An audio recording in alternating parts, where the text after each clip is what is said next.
चाव। बड़े भाग से संत पधारे उठ कर करूं प्रणाम। बड़े भाग से संत पधारे उठ कर करूं प्रणाम। संत पधारे भाग में विचारे, संत पधारे भाग में तो यही है बड़ो चाव।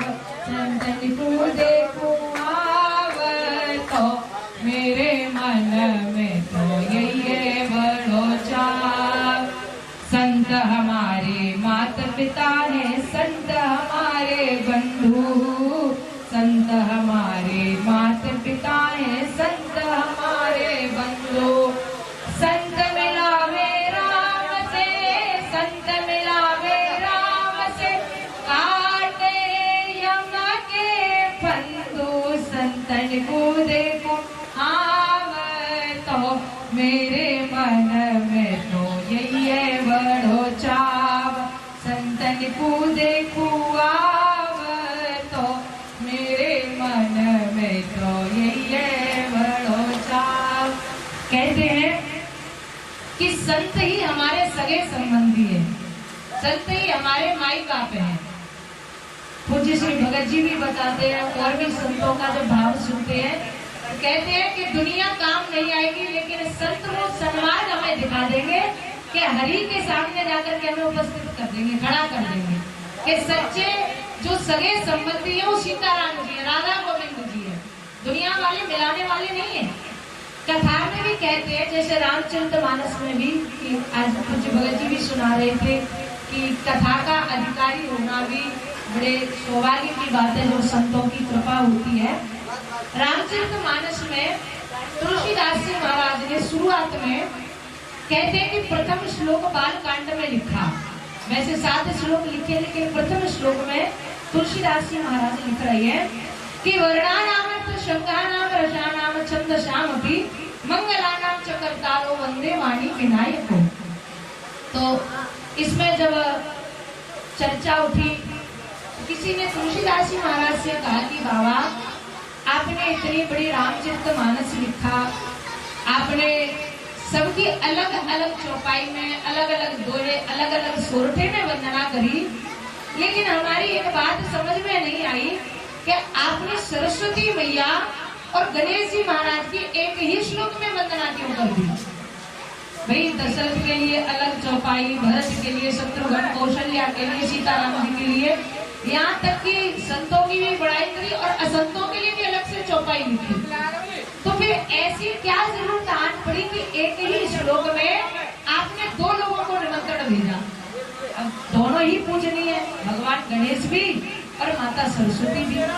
तो एक श्लोक में 2 लोगों को निमंत्रण क्यों? मान लिया जाए कि बेटी का या बेटे का विवाह है, कोई कार्ड छपवाए, कार्ड हमको भिजवाना है किसी के घर में, दोनों ही महापुरुष है या दोनों ही श्रेष्ठ व्यक्ति है, समर्थ व्यक्ति है, और दोनों के लिए हम एक ही कार्ड में दोनों को आमंत्रित कर दें। जबकि सरस्वती कहीं अलग, गणेश जी बिल्कुल अलग, और दोनों को एक ही श्लोक में निमंत्रण कर दिया। सामने वाले को बाबा बुरा नहीं लगा होगा क्या? या फिर ऐसा क्या रहस्य छुपाए तो आपने एक ही श्लोक में 2 लोगों की वंदना की? श्री तुलसीदास जी महाराज कहते हैं कि भैया, वंदे वाणी विनायको। वैसे तो गणेश जी महाराज सर्वप्रथम पूजनीय है, गणेश जी महाराज की सर्वप्रथम पूजा होती है, लेकिन गणेश जी सर्वप्रथम पूजनीय, ये हमें ज्ञान कहाँ से मिला, ये बुद्धि हमें कहाँ से मिली? तो लोगों ने कहा कि सरस्वती मैया से। तो बोले भैया, हमें वाणी की भी जरूरत है और हमें ज्ञान की भी जरूरत है। हमने सरस्वती का नाम पहले इसलिए लिया क्योंकि सरस्वती मैया की कृपा से हम जान पाए कि गणेश जी महाराज प्रथम पूजनीय है। 2 लोगों को एक श्लोक में आमंत्रित करने का कारण यह है कि भैया, अगर सरस्वती को एक अलग श्लोक में पहले बुलाया जाए तो सुंदर वाणी तो मिल जाएगी, लेकिन शब्दकोश कहाँ से लाऊंगा? भाई ज्ञान प्राप्ति करनी है तो गणेश जी के पास जाना पड़ेगा। और अगर मैं गणेश जी को पहले मनाता अलग श्लोक में, तो मेरे पास सुंदर वाणी नहीं होती। ज्ञान है लेकिन वाणी नहीं है, तो उसका भी कोई अर्थ नहीं निकलता। वाणी सुंदर है लेकिन शब्दकोश नहीं है, कोई कथा सुनने के लिए ही नहीं है, कोई ज्ञान ही नहीं है, कोई चर्चा ही नहीं है, तो फिर वह कथा ही व्यर्थ है। तो तुलसीदास जी महाराज कहते हैं कि भैया मुझे वाणी की भी आवश्यकता है, मुझे मधुर कंठ मिले, मधुर वाणी मिले, इसलिए मैंने सरस्वती मैया को आमंत्रित किया।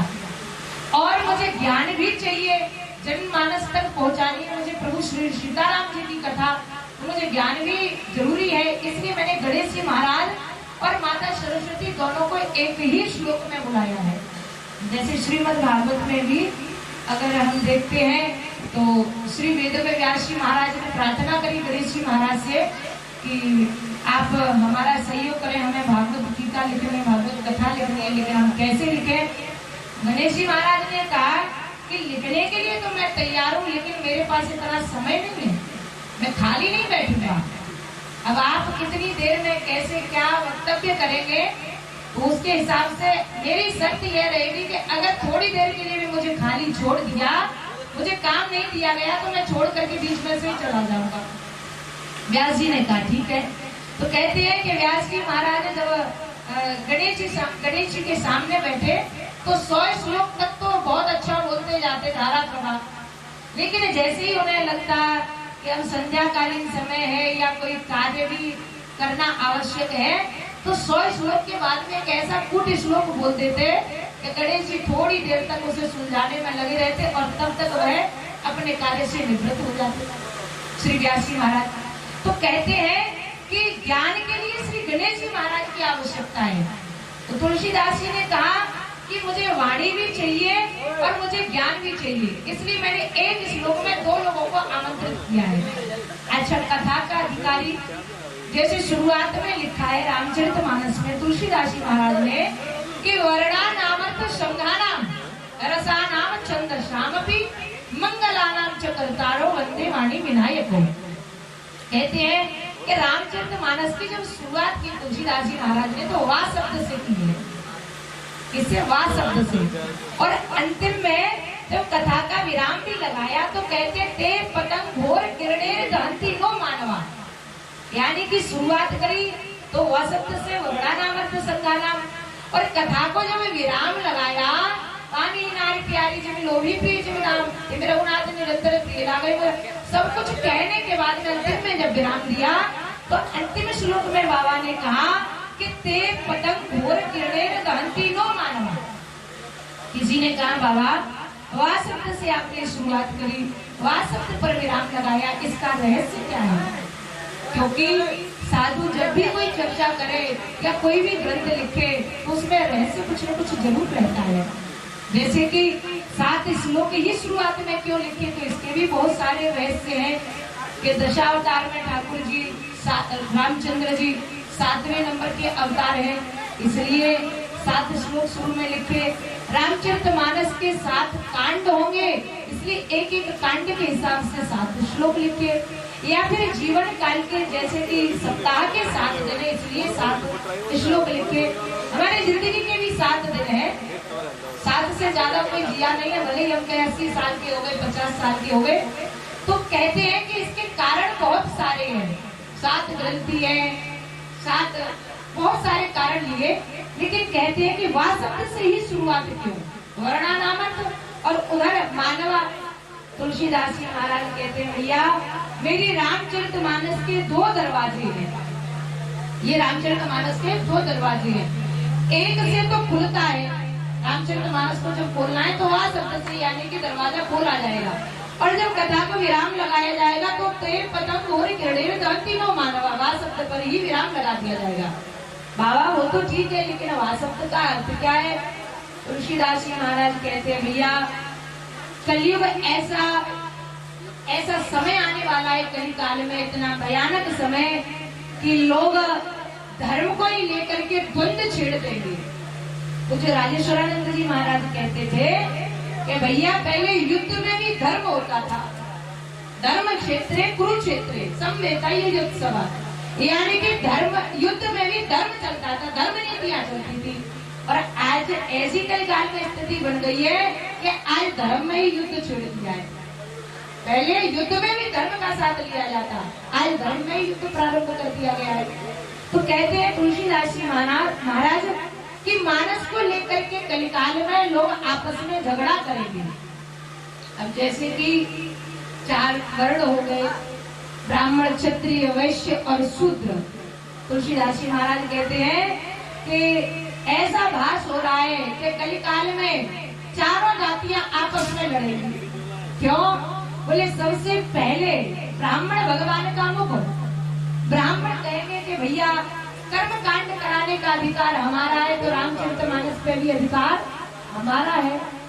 क्षत्रिय कहेंगे कि भैया राजा रामचंद्र जी क्षत्रिय वंश में पधारे, हमारे पूर्वजों का चरित्र है, तो राम कथा पे अधिकार हमारा है। वैसे कहेंगे कि कलिकाल में सबसे ज्यादा दान धर्म और राम कथा भागवत कथा का आयोजन हम कराते हैं, तो राम कथा पे अधिकार हमारा है। जब बारी शूद्रों की आएगी तो शूद्र भी यही कहेंगे कि भैया जब राजा रामचंद्र जी को 14 वर्ष का वनवास मिला तो न ब्राह्मण आए, न क्षत्रिय आए, न वैश्य आए, तब हमने सहायता मदद करी, पर्णकुटी बनाई, उनके अंग संग्रह को भी, ये सब सवाल उठाएंगे। तो तुलसीदास जी महाराज ने कहा कि मैं पहले ही इसका विवाद समाप्त कर दिए जाता हूँ। क्या मतलब? ये भैया वाह शब्द से शुरुआत और वाह शब्द पर विराम देने का अर्थ मेरा यही है कि जैसे रावण ने ब्रह्मा जी से कहा था, ब्रह्मा जी ने कहा किसके हाथों से मरना चाहते हो, तो रावण ने कहा कि रावण मरण मनुज कर जाता। हे ब्रह्मा जी, मैं भगवान के हाथों से नहीं मरना चाहता, तो फिर बोले मैं एक सच्चे मानव के हाथों से मरना चाहता हूँ। जो सच्चा मानव होगा, जिसमें मानव के समस्त गुण होंगे, वही व्यक्ति मुझे मार सकता है, अन्यथा कोई मारने वाला नहीं है। तो भगवान नारायण को भी सच्चा मानव बन करके एक भी ऐसी कोई मर्यादा नहीं छोड़ी रामचंद्र जी ने, जो उनके चरित्र में दर्शन करने को नहीं मिल रही, राम कथा में दर्शन करने को नहीं मिल रही हो। इसलिए राजा रामचंद्र जी को सच्चा मानव बन करके पधारना पड़ा। तो कहते रावण ने कहा कि रावण मरण मनुज कर जाता। तुलसीदास जी महाराज से भी पूछा कहना क्या चाहते हैं। तुलसीदास जी महाराज ने कहा कि भैया मैं अभी फैसला किए देता हूँ कि मेरी राम कथा पे ना ब्राह्मण का अधिकार है, ना क्षत्रिय का अधिकार है, ना वैश्य का अधिकार है और ना शूद्र का अधिकार है। तो बोले फिर किसका अधिकार है? तुलसीदास जी महाराज ने कहा कि भैया न मृत्यु लोकवासियों का और ना वैकुंठ लोकवासियों का। बाबा फिर बोले जो व्यक्ति सच्चा मानव बन जाएगा, जो सत्संग से प्रेम रखेगा, वह कथा का अधिकारी बन जाएगा। हमारे भगत जी ने भी दिन में सुनाया कि राम कथा के 23 अधिकारी जिनको सत्संगत अति प्यारी। हमारा और आपका सौभाग्य है आज समस्त ग्रामवासियों का कि पूज्य करण बिहारी सरकार की ऐसी कृपा हुई कि हमारे भगत जी और पूरा गांव में पधारे। आज सुबह भी हमें करेंगे तो मैं ज्यादा समय नहीं लूंगी, बस यही पर विराम। वृंदावन बिहारी लाल की, करे बिहारी सरकार की जय जय श्री राधे।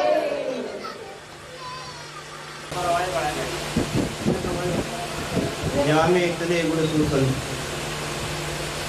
श्री भागवत श्रीमती रस भागवत श्री मुकुंदलातन इतने गुण हरि को भजन, साधु की सेवा, सर्वभूत पर दया, हिंसा, लोभ, दंभ, छल त्यागे, विषम देखे माया, सहनशील, आशय उदार, अति धीर सहित विवेकी, सत्य वचन सबको सुखदायक रहे अनन्य प्रत्येकी, इंद्रिय जीत अभिमान जाति करे जगत को पावन, भगवत रसिक दास की संगत तीनों ताप न सावन। लेकिन कथा का चर्चा करे, कथा का ठीक से उपयोग करो, स्वयं के लिए उपयोगी है, समाज के लिए उपयोगी है। कलाकार कला का ठीक से उपयोग करे, तो अपनी विशेषताओं का उपयोग ही निज धर्म है, ये हमारा धर्म है। हम किसी भी व्यवस्था में उसका उपयोग करना चाहिए। ये चर्चा आज मध्याह्न हम कर रहे। भगवान से आप जो भी संबंध बनाना चाहें, भगवान वही बनने के लिए तैयार है। आप शत्रु बनाओ, मित्र बनाओ, बेटा बनाओ, सब कुछ बनने के लिए तैयार है। लेकिन हमारा भाव केवल भगवान के लिए हो। महाभारत के युद्ध प्रांगण में कई बार अर्जुन के पैर की ठोकर भगवान की कपोल पर पड़ी, कई बार मार खाते रहे, रथ चलाते रहे। ये उस काल की कथा, आज की नहीं। कोई शिकायत नहीं। अर्जुन का एक नाम सत्यसाची था। दोनों हाथ से संग्राम, दौड़ कर जोर करे संग्राम, करो सत्यसाची से नाम। कोई शिकायत नहीं। लेकिन पांडवों को जो विजय मिली, तो लोगों ने भगवान से पूछा कि आप मार खाते रहे, रथ चलाते रहे, कोई शिकायत नहीं की। भगवान ने कहा क्यों? भगवान ने कहा युद्ध के आरंभ में अर्जुन ने एक बात कही थी, माधव, लौकिक घोड़ाओं की लाश किसी के हाथ में मैं दे सकता हूँ, कोई भी मेरा सारथी बन सकता है। मैंने आपको लौकिक रथ का सारथी नहीं बनाया है। तो मैंने पूछा फिर? अर्जुन ने रोकर के कहा कि मैंने आपको जीवन रथ का सारथी बनाया, जीवन रथ। और एक बार जो भगवान को अपने जीवन रथ का सारथी बना देते हैं, भगवान सब कुछ सहन करने के लिए तैयार है। सबसे ऊंची प्रेम सगाई, दुर्योधन की मेवा त्यागी, साग विदुर घर खाई, छूटे फल सबरी के खाए, प्रेम विवश रघुराई। अब कथा से परिचित है। प्रातःकाल की बेला में तोड़ करके रखे और मध्याह्न के समय भगवान सबरी के आसुर में पधारे। तो भगवान का भोग आरोगने के बाद सबरी के मन में ये भाव आया, प्रातःकाल की बेला में थोड़ी सी मध्याह्न का समय है, सुस्त हो गए, ठाकुर को पानी में पीड़ा होगी, कष्ट होगा। क्या पता था कि वेद की विधि क्या कहती है? एक मुट्ठी बेल लेकर के अपने मुख में डाले और अपनी लाल से ताजा करके भगवान का भोग आरोगने लगे। तो भगवान बड़े प्रेम से सबरी की बेल पाले। लेकिन लखन तो जीव धर्म के आचार्य, लक्ष्मण जी ने कहा जरा आंख खोल करके देखो। भगवान बोले क्या बात? बोले अपने मुख में डालती है, फिर आपका भोग लगाती है। भगवान बोले वही खाती है। लक्ष्मण जी इतने नाराज हुए कि मैं बड़ी माँ से शिकायत करूंगा, गुरुदेव से शिकायत करूंगा कि आपने सबरी के झूठे वेद पाए। भगवान ने कहा कि जिससे भी शिकायत करनी आप करना, लेकिन सबरी के वेद में छोड़ नहीं सकता। क्यों? बड़े प्रेम में पगे हुए, प्रेम में पगे हुए। हुआ क्या? उसके नेत्र बंद थे, तो एक बार हाथ फिसल गया तो रघुनाथ की मुख की ओर नहीं बढ़ा, लक्ष्मण जी की ओर बढ़ गया। वो तो कर्मकांडी जीव धर्म के आचार्य हैं। लक्ष्मण जी ने विचार किया कि मैं इसको पा भी नहीं सकता और इनकार भी नहीं कर सकता, तो अपने हाथ में लेकर के पीछे डाल दिया। लेकिन भगवान की दृष्टि से अपने आप को कहाँ बचा पाओगे? भगवान ने लक्ष्मण जी को ही श्राप दे दिया। तो वेद मैं श्राप देता हूँ, भयभीत हो गए। क्या अपराध हुआ? बोले सबरी के वेद का अपमान नहीं, सबरी की भक्ति का अपमान किया है। और जो वेद मेरी दृष्टि से छिपा करके अपने पीछे डाला है, यही संजीवनी के रूप में आपके प्राण की रक्षा करिए। और कोई संजीवनी नहीं दिया, वही संजीवनी थी। अधिकार खोकर बैठ रहना ये महादुष्कर्म है, न्यायारत अपने बंधु को भी दंड देना धर्म। राष्ट्र कवि मैथिली सब बहुत अच्छी चर्चा है। वाचक प्रथम सर्वत्र ही जय जान की जीवन कहो, उन पूर्वजों की शील की शिक्षा तरंगों में बहो। दुख शोक जब जो आ पड़े तो धैर्य पूर्वक सब सहो, होगी सफलता क्यों नहीं, कर्तव्य पथ पर दृढ़ रहो। अधिकार खोकर बैठ रहना ये महादुष्कर्म है, न्यायारत अपने बंधु को भी दंड देना धर्म है। इसका कोई प्रमाण?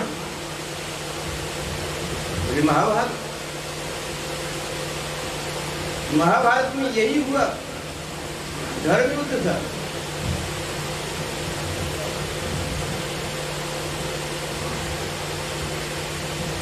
सबसे ऊंची प्रेम सगाई, दुर्योधन की मेवा त्यागी, साग विदुर घर खाई, झूठे फल सबरी के खाए, प्रेम विवश रघुराई।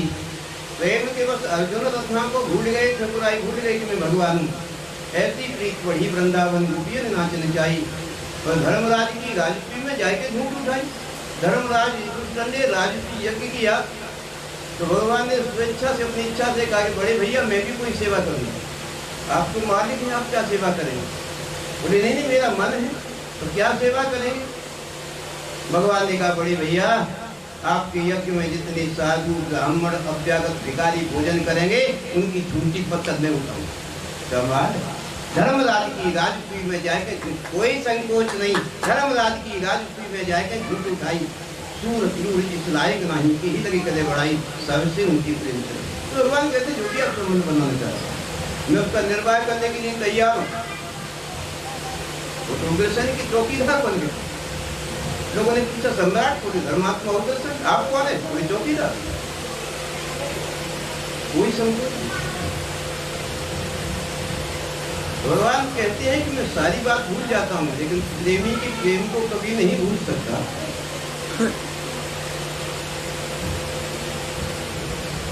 बनारस में एक दाम्पत्य जीवन के 50 वर्ष पूरे हो गए। संपत्ति बहुत थी लेकिन उसका कोई वारिस नहीं था। चिंता से ताने लगी, संपत्ति का वारिस कौन होगा? पत्नी ने कहा कि मैंने सुना है कि हमारे बनारस में तो एक से एक बड़ी संत रहती, कोई संत यदि आशीर्वाद दे तो इस उम्र में भी बेटा मिल सकता है। कमाल। ऐसा कोई संत है कोई? हाँ। कौन? उदासी घाट पर तुलसी रहती है। चलो तुलसी के पास चलते। भेंट के लिए सामग्री सजन तुलसी के पास लेकर के गई, लेकिन मन में ये भाव था कि जब आशीर्वाद मिलेगा, बेटा मिल जाएगा, तब सेवा करेंगे।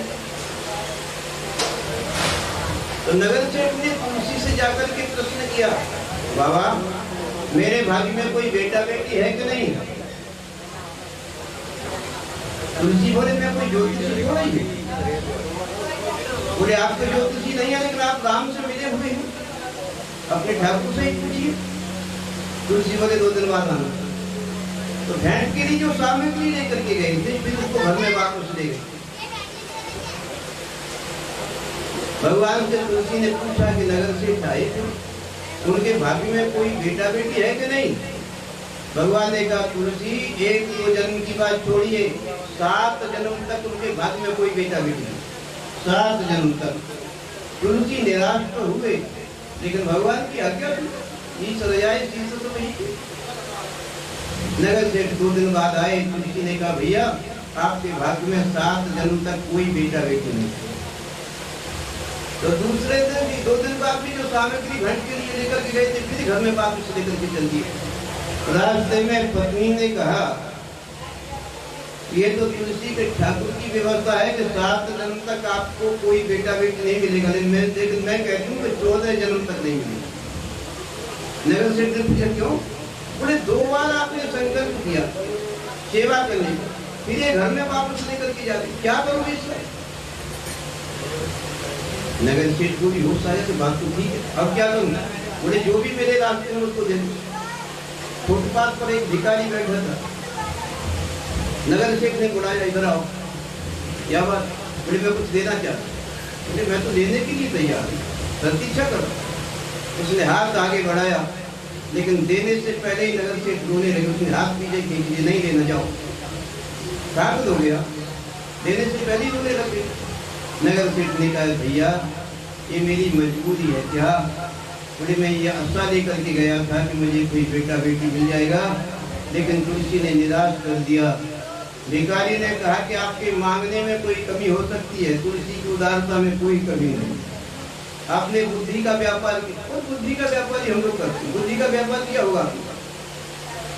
लेकिन भिखारी ने कहा कि भले ही भगवान ने कह दिया कि 7 जन्म तक आपको कोई बेटा बेटी नहीं मिलेगा, लेकिन मैं कहता हूँ कि इसी जन्म में मिलेगा। दीन समझ क्यों लखत है, दीन न लखे न कोई, जो रही वो दीन न लखे, दीन बंधु संभोय। बड़ा आश्चर्य नगर से भगवान कहते हैं 7 जन्म तक नहीं मिलेगा, भिखारी कहता है इसी जन्म में। लेकिन उसने एक युक्ति बताई कि आपको 1 वर्ष किसी संत की सेवा करनी पड़ेगी, अपना घर बार छोड़ करके संत सेवा के लिए चले जाओ। कहाँ जाएं? पूरे बनारस में तो एक से एक बड़ी संत है।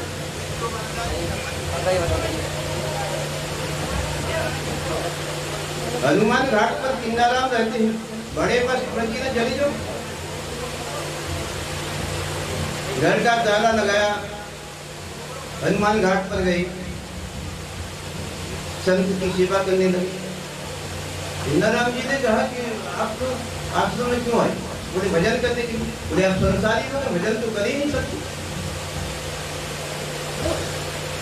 नहीं नहीं बाबा, क्या करना, भजन ही करना। लेकिन नगर सेठ की पत्नी को सद्बुद्धि आ गई, बाबा मैं आपकी कोई अंतरंग सेवा करना चाहती हूँ। क्या सेवा करेंगे? ठाकुर जी के लिए भोग बनाओ। अच्छा कोई बात नहीं, बनाओ। तो साधना काल से जब किन्नाराम जी बाहर निकलते थे तो प्रतीक्षा करती थी, प्रणाम करके फिर कहती थी क्या बनाऊं भोग में, ठाकुर जी के भोग में क्या बनाना। और आप लोगों को भी किसी संत का आशीर्वाद चाहिए तो हमारे शास्त्र में 3 विधि हैं और उस काल में आपको आशीर्वाद बिना मांगे मिल जाएगा। संध्यांते, संध्या काल में कोई साधक, कोई फकीर साधना काल से बाहर निकले और उस काल में आपको उसको प्रणाम करो, आशीर्वाद मिल जाएगा। भजनांते, भजन के अंत में कोई साधक बाहर निकले, आप प्रणाम करो, आशीर्वाद मिल जाएगा। और भोजनांते, भोजन के अंत में कोई तृप्त होकर के फिर निकले आपके घर से, फिर आप प्रणाम करो, आशीर्वाद मिल जाएगा। लेकिन अब तो प्रणाम की व्यवस्था ही बदल, जो आज्ञा करते थे वही बनाती। लेकिन जब 1 वर्ष पूरा होने वाला था, 1 दिन शेष बाकी, तो 1 दिन पहले ही पूछा, बाबा कल ठाकुर जी के लिए भोग में क्या बनाना है? किन्नाराम ने कहा कमाल है, अपनी मौत से कोई बसर नहीं, सामा सफल 100 वर्ष का कल की प्रतीक्षा करती। बोले नहीं नहीं, आपकी जो आज्ञा हो। क्या बनाएगी? बोले जो आप आज्ञा करें। किन्नाराम जी ने कहा खीर पूरी बनाएगी? बोले बनाऊंगी। ठीक है, खीर पूरी बना करके लाओ। बड़े भाव से खीर पूरी बनाई, ठाकुर जी का भोग आरोगने के बाद संत के लिए लेकर के गई। किन्नाराम की साधना काल से बाहर निकली, क्या बना करके लाई है? बोले जो आपने आज्ञा की। मैं तो भूल गया, खीर पूरी पूरा। अच्छा एक बात बताओ कि आप लोग 1 वर्ष से मेरे आश्रम में क्यों ठहरे? बाबा क्या बताएं, थोड़े नाराज हुए। नगर सेठ की पत्नी ने कहा बाबा घर में कोई बेटा बेटी है। अच्छा बेटा की इच्छा से? बोले बाबा हम संसारी हो गए। लेकिन किन्नाराम जी ने अपनी मस्ती में कहा कि आज तू मेरे मुख में जितनी पूरी डाल देगी उतनी ही तुझे बेटा मिल जाएगी। चल। संयोग से उसके पात्र में 13 पूरी थी, 13 खीर पर, पूरी पर खीर लगाकर किन्नाराम जी का भोग आरोगने लगी। किन्नाराम ने कहा कि गणना तुझे करनी है और कोई पूरी है तेरे पात्र में? बोले नहीं बाबा, कितनी पूरी में मेरे मुख में डाली? बोले 13। चल मेरा आश्रम को 13 बेटा मिल जाएगा।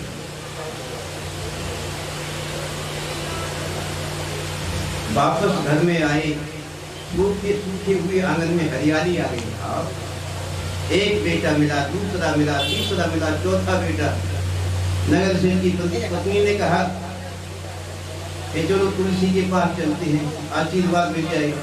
नगर सेठ बोले ना, कहीं ऐसा न हो कि एक ने कृपा की दूसरा फूट कर। नहीं नहीं, संत के कोप में भी कृपा छुपी रहती है। चौथे बेटा को लेकर के तुलसी के पास गए। तुलसी ने पहचान दिया, ये बेटा किसी का गोद ले लिया है। नहीं नहीं, आपका ही बेटा है। चौथा बेटा है, 9 बेटा भी और मिलेंगे। तुलसी बहुत निराश हुआ, आशीर्वाद तो दिया। नगर से अपने घर में वापस आ गई। तुलसी इतने नाराज हुए कि माला झोली लेकर के गंगा जी में डाल दिया। बोले क्या भजन करना, सब बेकार। और जब भक्त नाराज होता हम चर्चा करते, इसके बाद इसको रखना संभाल के, मुर्शिद भी मजबूर हो तुमको मनाने के लिए। तुलसी नाराज हुए, रघुनाथ वहीं आ गए, सिर सहलाने लगे। तुलसी क्या बात, तो चले जाओ यहाँ, कोई बात नहीं करनी। बात क्या? बोले कोई बात नहीं करनी। नाराज क्यों होते हैं? बोले आपने कहा था कि नगर सेठ की भाग में 7 जन्म तक कोई बेटा बेटी नहीं। बोले हाँ मैं कहता हूँ कोई बेटा बेटी नहीं। बोले बस शांत हो जाओ, चौथा बेटा लेकर के आएगी, 2 बेटा और मिलेंगे। भगवान ने कहा तुलसी यदि आप आशीर्वाद देते तो उसको 2 बेटा मिल जाते। तुलसी ने कहा ये तो आपकी बाग पड़ता है, कला है आपके अंदर समझाने की। भगवान ने कहा एक बात बताओ, क्या बोले आपके खाते में किसी बैंक में 2 लाख रुपए जमा हो, उसका अधिकार किसको ट्रांसफर करने का? तुलसी का मुझे। तो भगवान ने कहा तुलसी, नगर से इसके भाग्य में कोई बेटा बेटी नहीं है 7 जन्म तक, लेकिन किन्ना राम जैसे फकीर ने अपनी साधना का बैलेंस उसके खाते में ट्रांसफर कर। तेरा बेटा क्या है यार, तेरे से बेटा मिल सकते हैं, जो नहीं रघुवर कर सके सो किन्ना राम। जिस काम को भगवान नहीं कर सकते, संत सहज में ही कर देगा, ये राम का था। इसलिए भगवान की उदारता, बिना भजन के भगवान को आप पाना चाहते हैं तो ऋषभ देव जैसी पिता मिल जाए, मंदालसी जैसी माँ मिल जाए, कपिल जैसा बेटा मिल जाए, प्रहलाद जैसा मित्र मिल जाए, विदुर जैसा भाई मिल जाए, द्रौपदी जैसी पत्नी मिल जाए, नारद जैसा गुरु मिल जाए, अम्बरीश जैसा पति मिल जाए और पृथ्वी जैसा राजा मिल जाए, तो बिना भजन के भगवान मिल जाएंगे।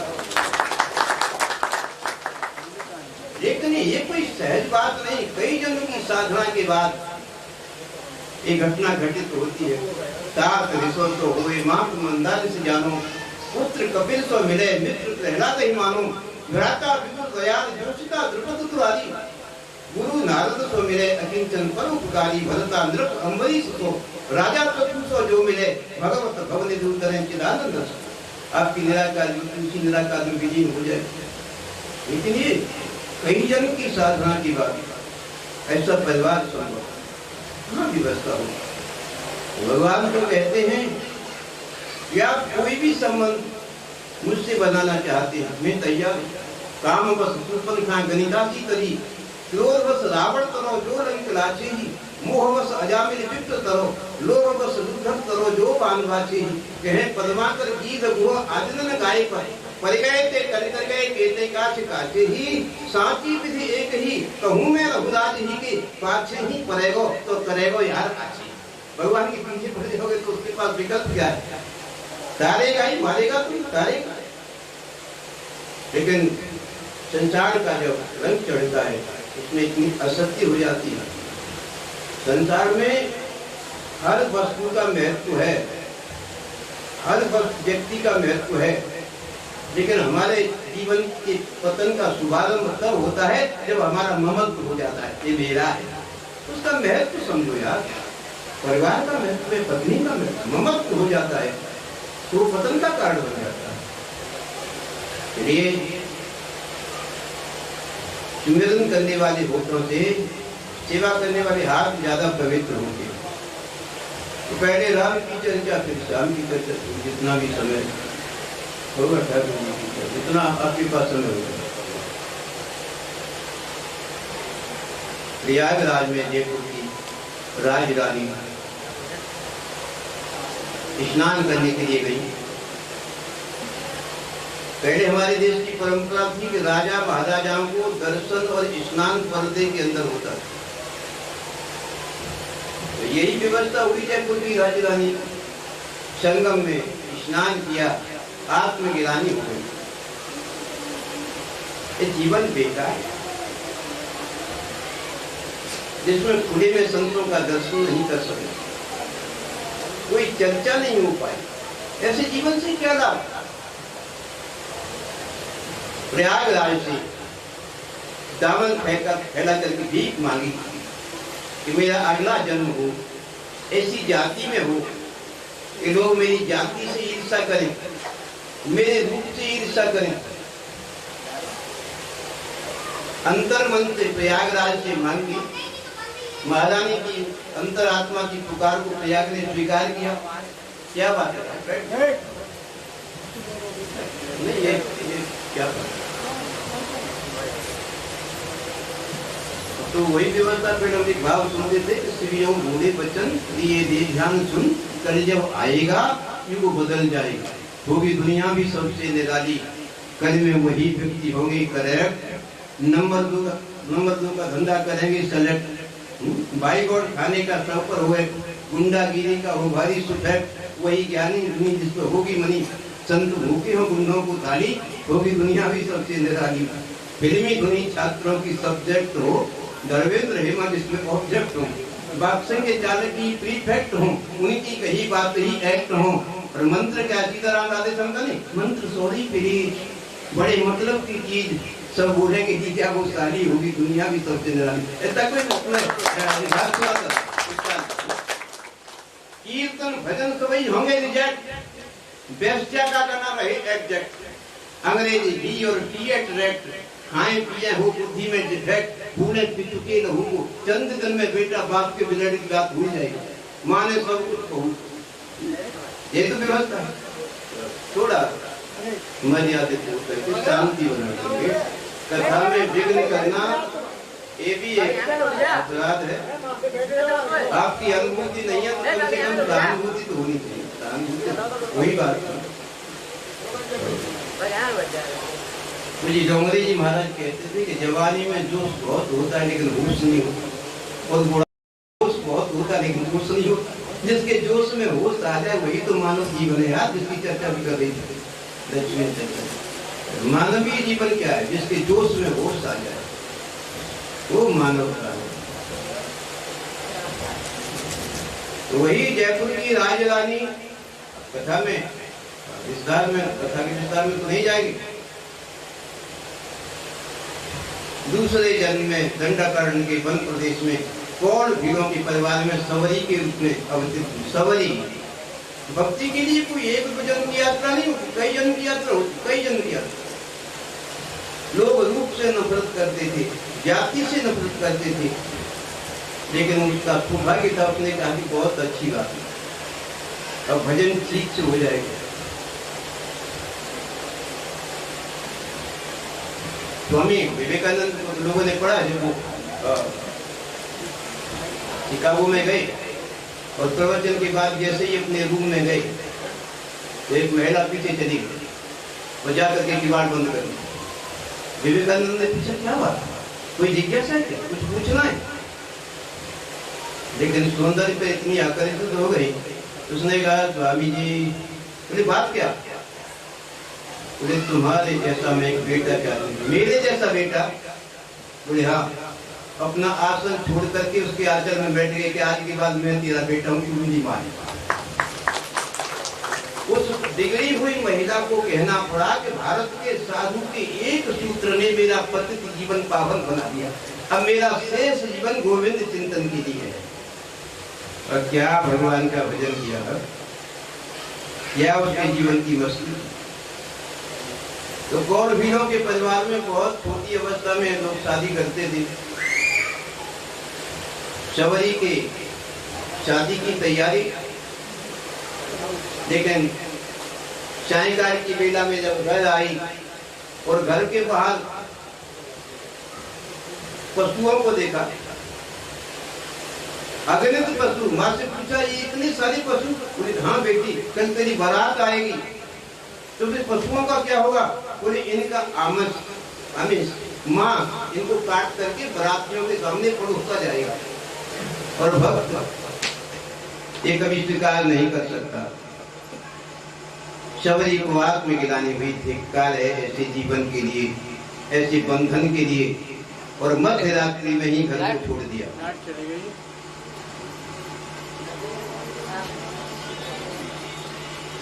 विचार किया क्या करूं? साधना तो कर नहीं सकती, सेवा तो कर सकती हूँ। सेवा का संकल्प किया और सेवा भी किसी को जलाया नहीं, छुप करके सेवा। संत जब स्नान के लिए जाते आज तो हमें समता रख दी लकड़ी, आज मार्ग में कुहारी लगाते, किसी संत के पैर में कोई कुछ कंटक न चुभ जाए। 1 वर्ष तक सेवा की, 1 वर्ष। लेकिन संतों की आपात बैठक हुई कि ऐसा कौन संत सेवी है 1 वर्ष से सेवा करता है, उसको हम देख नहीं पाए। मतंग जी के आश्रम में ये चर्चा हुई। संतों ने कहा कि आज उस चोर को पकड़ लें। रात्रि के तीसरे पहर में सवरी मार्ग में बुहारी लगा लेकिन पकड़ लिया। मतंग के पास लेकर के गए, गुरुदेव यही चोर है, 1 वर्ष से यही लड़की सेवा करती है। मतंग ने सवरी को देखा, नेत्र सजल हो गए। सबरी कांपने लगी। मतलब बोले बेटी मैं तुझे कोई सजा नहीं दूंगा, इतना भयभीत क्यों होती है? पहली बार बोली बाबा आप बड़ी से बड़ी सजा दो, इसकी मुझे कोई चिंता नहीं। तो भयभीत क्यों होती है? मुझे चिंता इस बात की है कि कहीं मेरी सेवा न छूट जाए। मतंग ने कहा बेटी तेरे भाग पर जो लिखा है वो मैंने पढ़ दिया, भावना की दृष्टि से तू मेरी गुरु है, लेकिन लौकिक जगत में यह सम्मान मुझे मिलेगा। लोग कहेंगे कि सवरी मतंग की शिष्या थी। सवरी को मंत्र दिया, आशीर्वाद दिया। जब महाप्रयाण की तैयारी थी, हमारे इतिहास में शास्त्र में दो घटना ऐसी घटित हुई। चांदीपनी के आश्रम में जब कृष्ण बलराम विद्याधन के लिए गए और ये परिचय दिया कि ये वसुदेव नंदन श्री कृष्ण और बलराम आपकी सन्निधि में विद्याधन करने के लिए आए हैं, इतना सुनते ही संदीपनी मूर्छित होकर के गिर पड़ी। संभाला लोगों ने, क्या हुआ गुरुदेव? संदीपनी बोले मुझे बचपन की बात याद आ गई। क्या? बोले आखिरी समय में मेरे गुरुदेव के शरीर में कुष्ठ रोग लग गया था। सारे शिष्य छुआछूत की बीमारी के कारण आश्रम छोड़ करके चले गए, लेकिन आखिरी समय तक मैं गुरुदेव को भगवान मान करके सेवा करता रहा। जब गुरुदेव धराधाम छोड़ने वाले थे तब मुझे बुलाया, बेटा संदीपनी। मैंने कहा हाँ गुरुदेव। बोले मैं आशीर्वाद देता हूँ, मेरे कारण नहीं तेरी निष्काम सेवा के कारण एक दिन जगत का मालिक तेरे आश्रम का विद्यार्थी बना। कमाल है। आज वही घटना सबरी के जीवन में घटित हुई। मतंग जब महाप्रयाण की तैयारी कर रहे थे तब कहा बेटी मेरे कारण नहीं तेरी निष्काम सेवा के कारण एक दिन रघुनाथ तेरे आश्रम के अतिथि बनेंगे। गुरुदेव कब आएंगे? बेटी प्रतीक्षा करना, लेकिन एक बात ध्यान रखना। क्या? बोले जब रघुनाथ तेरे आश्रम की अतिथि बने उस समय तू मुझे याद कर लेना, मैं स्वर्ग में कृतकृत्य हो जाऊंगा। बस इतना कह करके ब्रह्मलीन हुए मतंग सबरी प्रतीक्षा करने लगे। सर के बाल पक गए। 10,000 वर्ष तक प्रतीक्षा की, 10,000 वर्ष तक। आज आएंगे, आज आएंगे, आज। चंद्र का पागल हो गई क्या? लेकिन सबरी ने कहा मेरे गुरु के वचन की मिथ्या हो नहीं सकती, आएंगे। और भगवान जब दंडकारण्य के वन प्रदेश में पहुंचे, सभी संत साधना छोड़ करके बाहर निकले। भगवान से आग्रह किया हमारे आश्रम को आप पवित्र कर दीजिए, थोड़ा चरण रख दीजिए। भगवान ने कहा नहीं। तो कहाँ जाओगे? बोले सबरी के आश्रम। सबरी के आश्रम? वो तो अपूरी नहीं, उसका कोई पुर नहीं, कुरूप है। भगवान ने कहा उसी से तो मेरा संबंध है।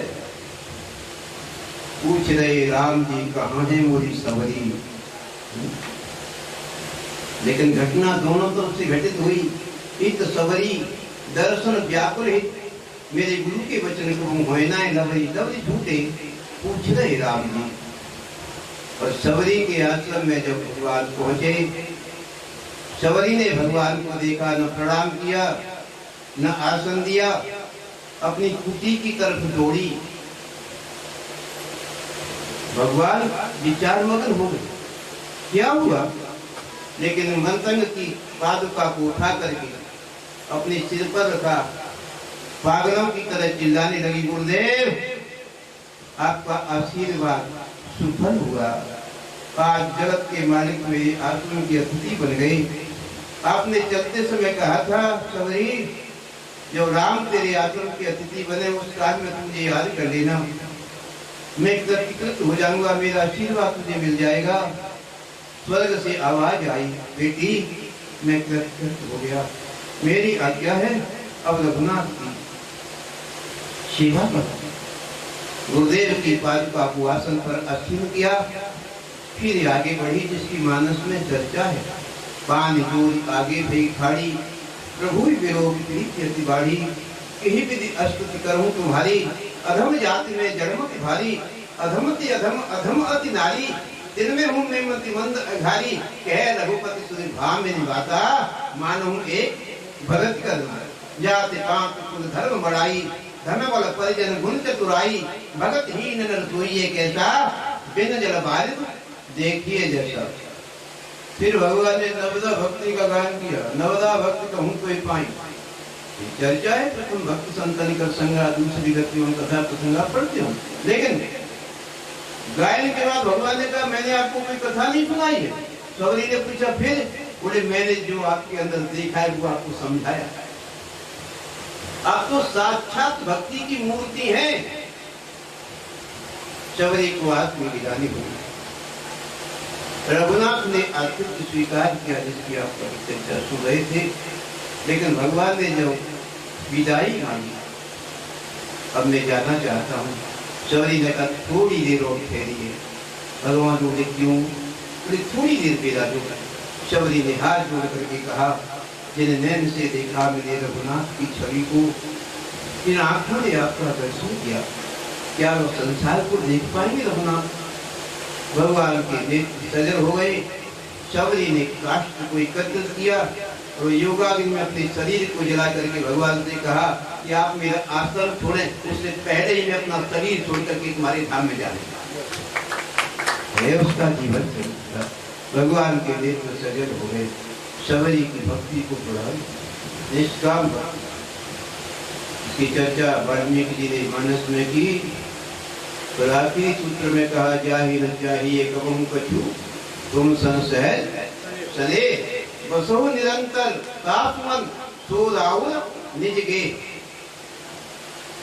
सवरी गीत सुसेवक सुरत दीन रघुनाथ, कितने पावन चरित्र मानस के। इसलिए बलि प्रसाद जी ने कहा कि मानस चित नहीं होता तो लोगों को अपनी कर्तव्य पथ का बोध नहीं होता। मानव जीवन जीने की कला सिखाता है।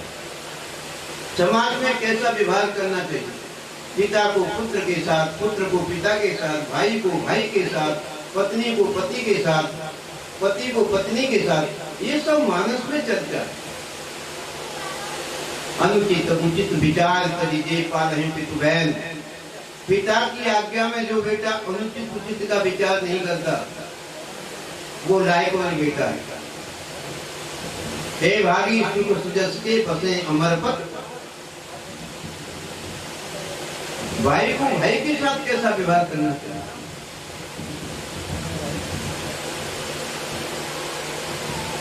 पांच प्रकार के प्रेम की चर्चा है मानस में। प्रेम एक प्रकार का नहीं होता, 5 प्रकार के प्रेम की चर्चा है। अभिधर प्रेम, निर्भर प्रेम, निर्भर प्रेम मगर मुनि ज्ञानी कितनी क्षण की जीवन चर्चा। अंतर प्रेम मारीच और राम के बीच में। परम प्रेम भरत और राम के बीच में। अति प्रेम अहिल्या का, अति प्रेम अधीरा उलग शरीरा, ये अहिल्या का जीवन दर्शन। 5 प्रकार के प्रेम की चर्चा है। एक प्रकार की तो मंदमती शब्द रामचरितमानस में 13 बार आया। 13 बार। ऐसा नहीं कि राक्षस ही मंदमती हो, देवता भी मंदमती हो सकते हैं। देवराज इंद्र के बेटा जयंत के लिए भी मंदमती शब्द का प्रयोग किया तुलसी ने। सीता चरण चोंच हति भागा, मूढ़ मंदमती कारण वो भी मंदमती है। रघुकुल की श्रेष्ठ महारानी जिसका दुनिया के लोग सम्मान करते थे, लेकिन निषाद ने कहा तुम्हारी मां मंदमती है। लक्ष्मण बड़ा संकोच हुआ। लक्ष्मण कैकेयी नंदन मंदमती, कठिन कुटिलपन की यही रघुनंदन जान की सुबह दुख दीन। लक्ष्मण शर्मिंदा होता है किसी के बेटा के सामने तो मर की निंदा होता। जो मंदमती है इसका अर्थ क्या है? बोले जिस बुद्धि में ईर्षा है, द्वेष है और दूसरे की वस्तु को पाने की इच्छा है वो मंदमती है। 3 सूत्र जिसके जीवन में हो वो मंदमती है। राम कथा ईर्षा, द्वेष और दूसरे की वस्तु को पाने की इच्छा मंदमती। तो मानस में 13 बार मंदमती शब्द का प्रयोग किया तुलसी ने। राम कथा इतनी सरल आप समझते हैं,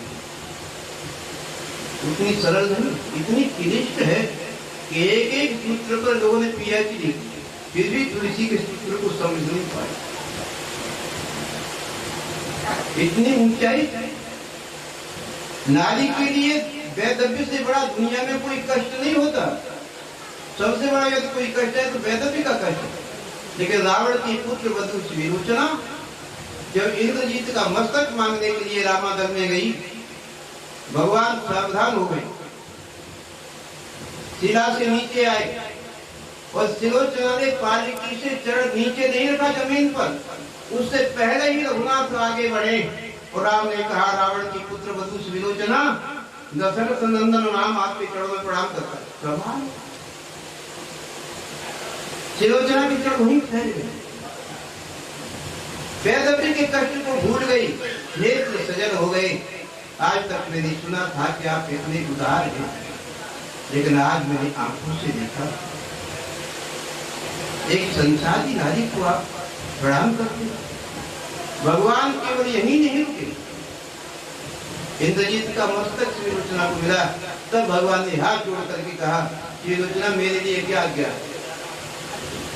बोले मैं आज्ञा तो नहीं दे सकती, लेकिन निवेदन तो कर सकती हूँ। भगवान बोले आपका निवेदन ही मेरे लिए आदेश है। रो करके उसने कहा कि यदि आज संग्राम को विराम हो जाए तो मैं शांति से सागर के तट पर सती हो सकती हूँ। भगवान ने अपनी दोनों भुजा अनंत आकाश को बढ़ा करके कहा कि मैं वचन देता हूँ कि रामायण का कोई व्यक्ति आज रणांगण में नहीं जाएगा, वरना लंका वाले लोगों की आपकी जिम्मेवारी। तो पति के मस्तक को लेकर के जब काष्ठ के बीच में बैठी, उस काल में भी रघुनाथ की उदारता को याद किया। कैसे उदार हैं, ऐसो है स्वभाव जाति वेदी हो बुराई करें, शत्रु हो या मित्र रघुनंदन घरारी हो, कहत मात के कई सुपुत्र मिले रामभद्र, प्राण प्रिय पुत्र वधु जनक दुलारी हो। सेवक सराय कहे स्वामी हो तो राजा राम, दीन जन कहे मेरे बाप में हितारी हो।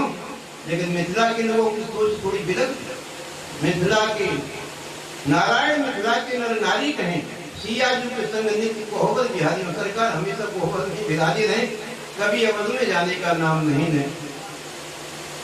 उदार दरबार होत सुनवाई स्वान की दरबार भी, इंसान की दुआ छोड़िए, जिस दरबार में कुत्ते की भी सुनवाई होती थी, ऐसा दरबार केवल राम का था। होत सुनवाई स्वान की दरबार भी, नीच से वो नीच उर्माही लपटाते हैं, मातृ तुल्य भीलनी। अकुलीन सवरी को माँ कहा, तू मेरी माँ है। आमिष खाने में वीर से कहा कि आप मेरे पिता हैं।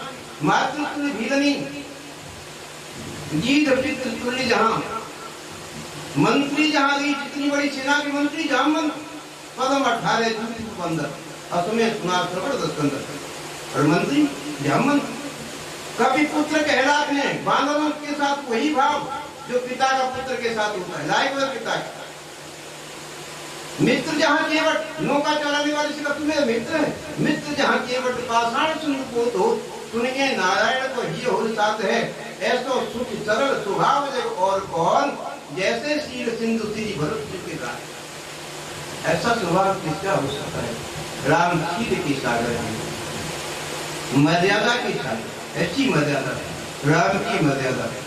इसलिए संत कहते थे, देवर जी नारद जैसा कोई पत्रकार नहीं, भगवान शिवी जैसा कोई कथाकार नहीं, रति महेश निज मानस राखा। भगवान श्री कृष्ण जैसा कोई कलाकार नहीं, और भगवान श्री राम जैसा कोई सदाचार नहीं। क्या सदाचार, क्या लेकिन उसका एक और सूत्र समय और चर्चा करें। माता निषाद जब निर्जन वन में शिकार के लिए गई,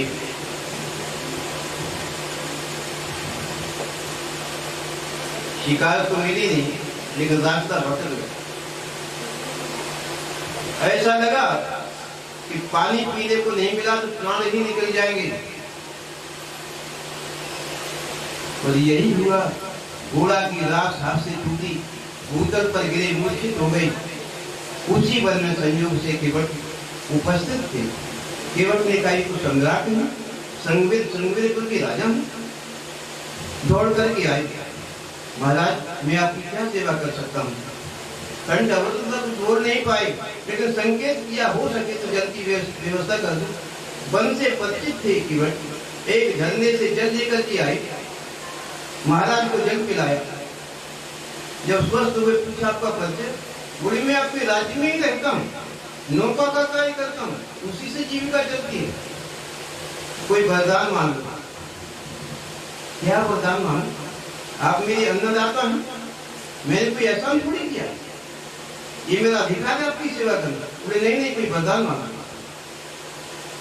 महाराज वरदान के लिए कहते हैं, केवट इनकार करता है, कुछ नहीं चाहिए। लेकिन राजा क्या थी, तो केवट ने बीच का रास्ता निकाला, साथी बतौर अपने पास ही रखती, मेरे जीवन में जब कोई संकट आएगा तो आपसे आकर के अपना वरदान मांग लो। महाराज अपने राजधानी में वापस चले गए, केवट नगर में आ गए। वर्षों के बाद ये घटना घटी। सायंकाल की बेला में नौका के कार्य से निवृत्त होकर के कुटी में आई और पत्नी ने भोजन की थाली सामने रखी। उसी समय नगर के बच्चे दौड़ कर कहे, केवट भैया, भोजन का गिलास हाथ से टूट गया। क्या बात?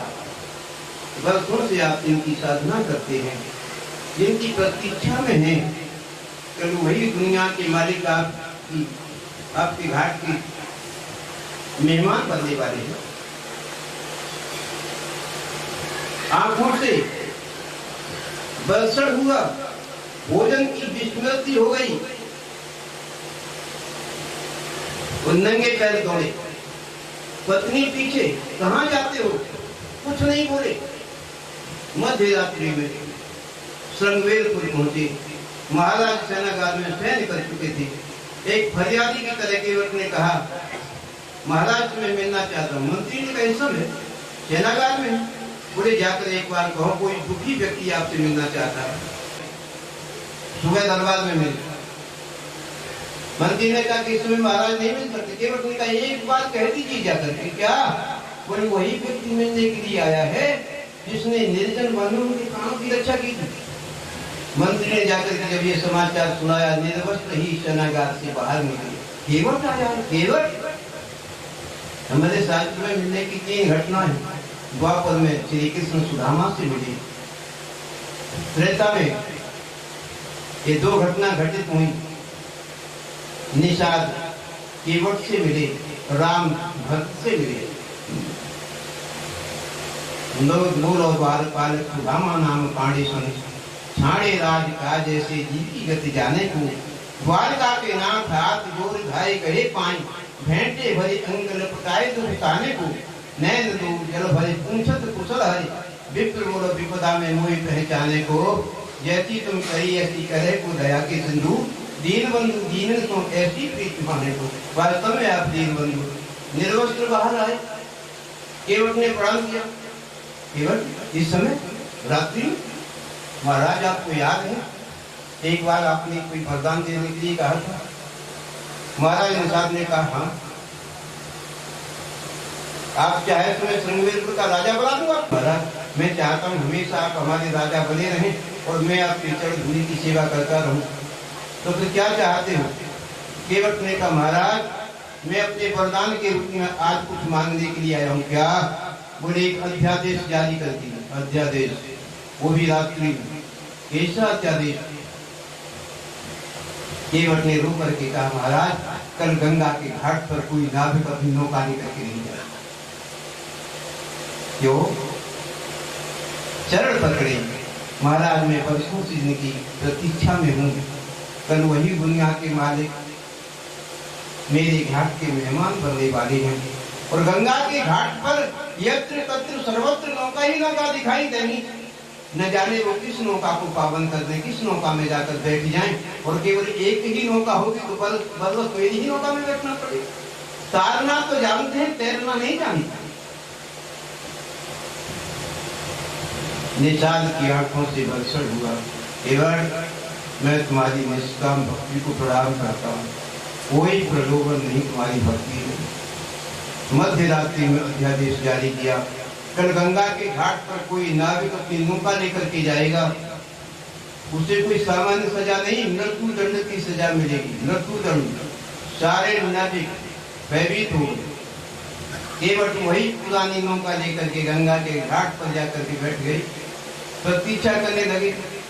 आज बहुत सारे लोग पास जाने के लिए केवट से याचना करने लगे, हम भैया हमें पास जाना है, गंगा के पास जाना है, लेकिन केवट ने निकाल कर दिया। आज ये नौका किसी को नहीं बिठाएगी। क्यों? बोले किसी विशिष्ट व्यक्ति की प्रतीक्षा में लोग निराश हो गए। रघुनाथ जब गंगा के घाट पर आए और केवट ने भगवान को देख करके अपने नेत्र बंद कर दिए, मानो साधक को समाधि से जगाया भगवान ने। नावे नेत्र खुले, क्या बात, कोई प्रणाम नहीं किया, कोई शिष्टाचार नहीं किया, कोई जुहार नहीं, कोई दंडवत नहीं, क्या बात। भगवान बोले गंगा के उस पार जाना है, मेरा तो पेशा है, मेरी जीविका नौका से ही चलती है। लेकिन आपका परिचय, लक्ष्मण जी बीच में ही बोल पड़े कि जब जीविका नौका से चलती है, आपका पेशा है, तो परिचय की क्या जरूरत। केवट ने कहा मेरी नौका का नियम है, मैं बिना परिचय के किसी को नहीं बिठाता। भगवान ने कहा भैया कोई बात नहीं। भगवान बोले हम सूर्य शिरोमणि महाराज दशरथ के पुत्र हैं, मेरा नाम राम है, ये मेरा छोटा भाई लक्ष्मण है, ये मेरी धर्म पत्नी सीता है। पिता के आदेश अनुसार हम लोग 14 वर्ष के लिए वन की यात्रा पर हैं, बस यही मेरा परिचय है। केवट ने कहा फिर कृपा करो, मैं आपको नौका में नहीं बिठाऊंगा। भगवान बोले क्यों? बोले महाराज मेरे बच्चे बहुत छोटे हैं, इसलिए नौका में नहीं बिठाऊंगा। मेरे पास इतनी पूंजी नहीं, धन नहीं, दूसरी नौका की व्यवस्था करूं, इसलिए नहीं बिठाऊंगा। और मैं ऐसी जाति में जन्म लेकर के आया हूँ कि बच्चों को वेद का अध्ययन नहीं करा सकता, इसलिए नौका में नहीं बिठाऊंगा। भगवान बोले सीधे सीधे बताओ क्या बात है, भूमिका तुम बनाते हो। ये बतने का महाराज आपकी चरण धूलि में वो जादू है, जब शिला नारी बन सकती है तो नौका तो काष्ट के क्या होगा। बात भरी पहली कटल तो बारे बारे केवट की जाति का तुम वेदना पढ़ाई हूँ, सब परिवार में वही लागी राजा तू हम दीन वित्त हीन कैसी दूसरी गढ़ाई। ये नौका कहाँ चली जाएगी? बोले गौतम की घरनी क्यों करनी करेगी मेरी, प्रभु को निषाद है कि बात ना बढ़ाई हूँ।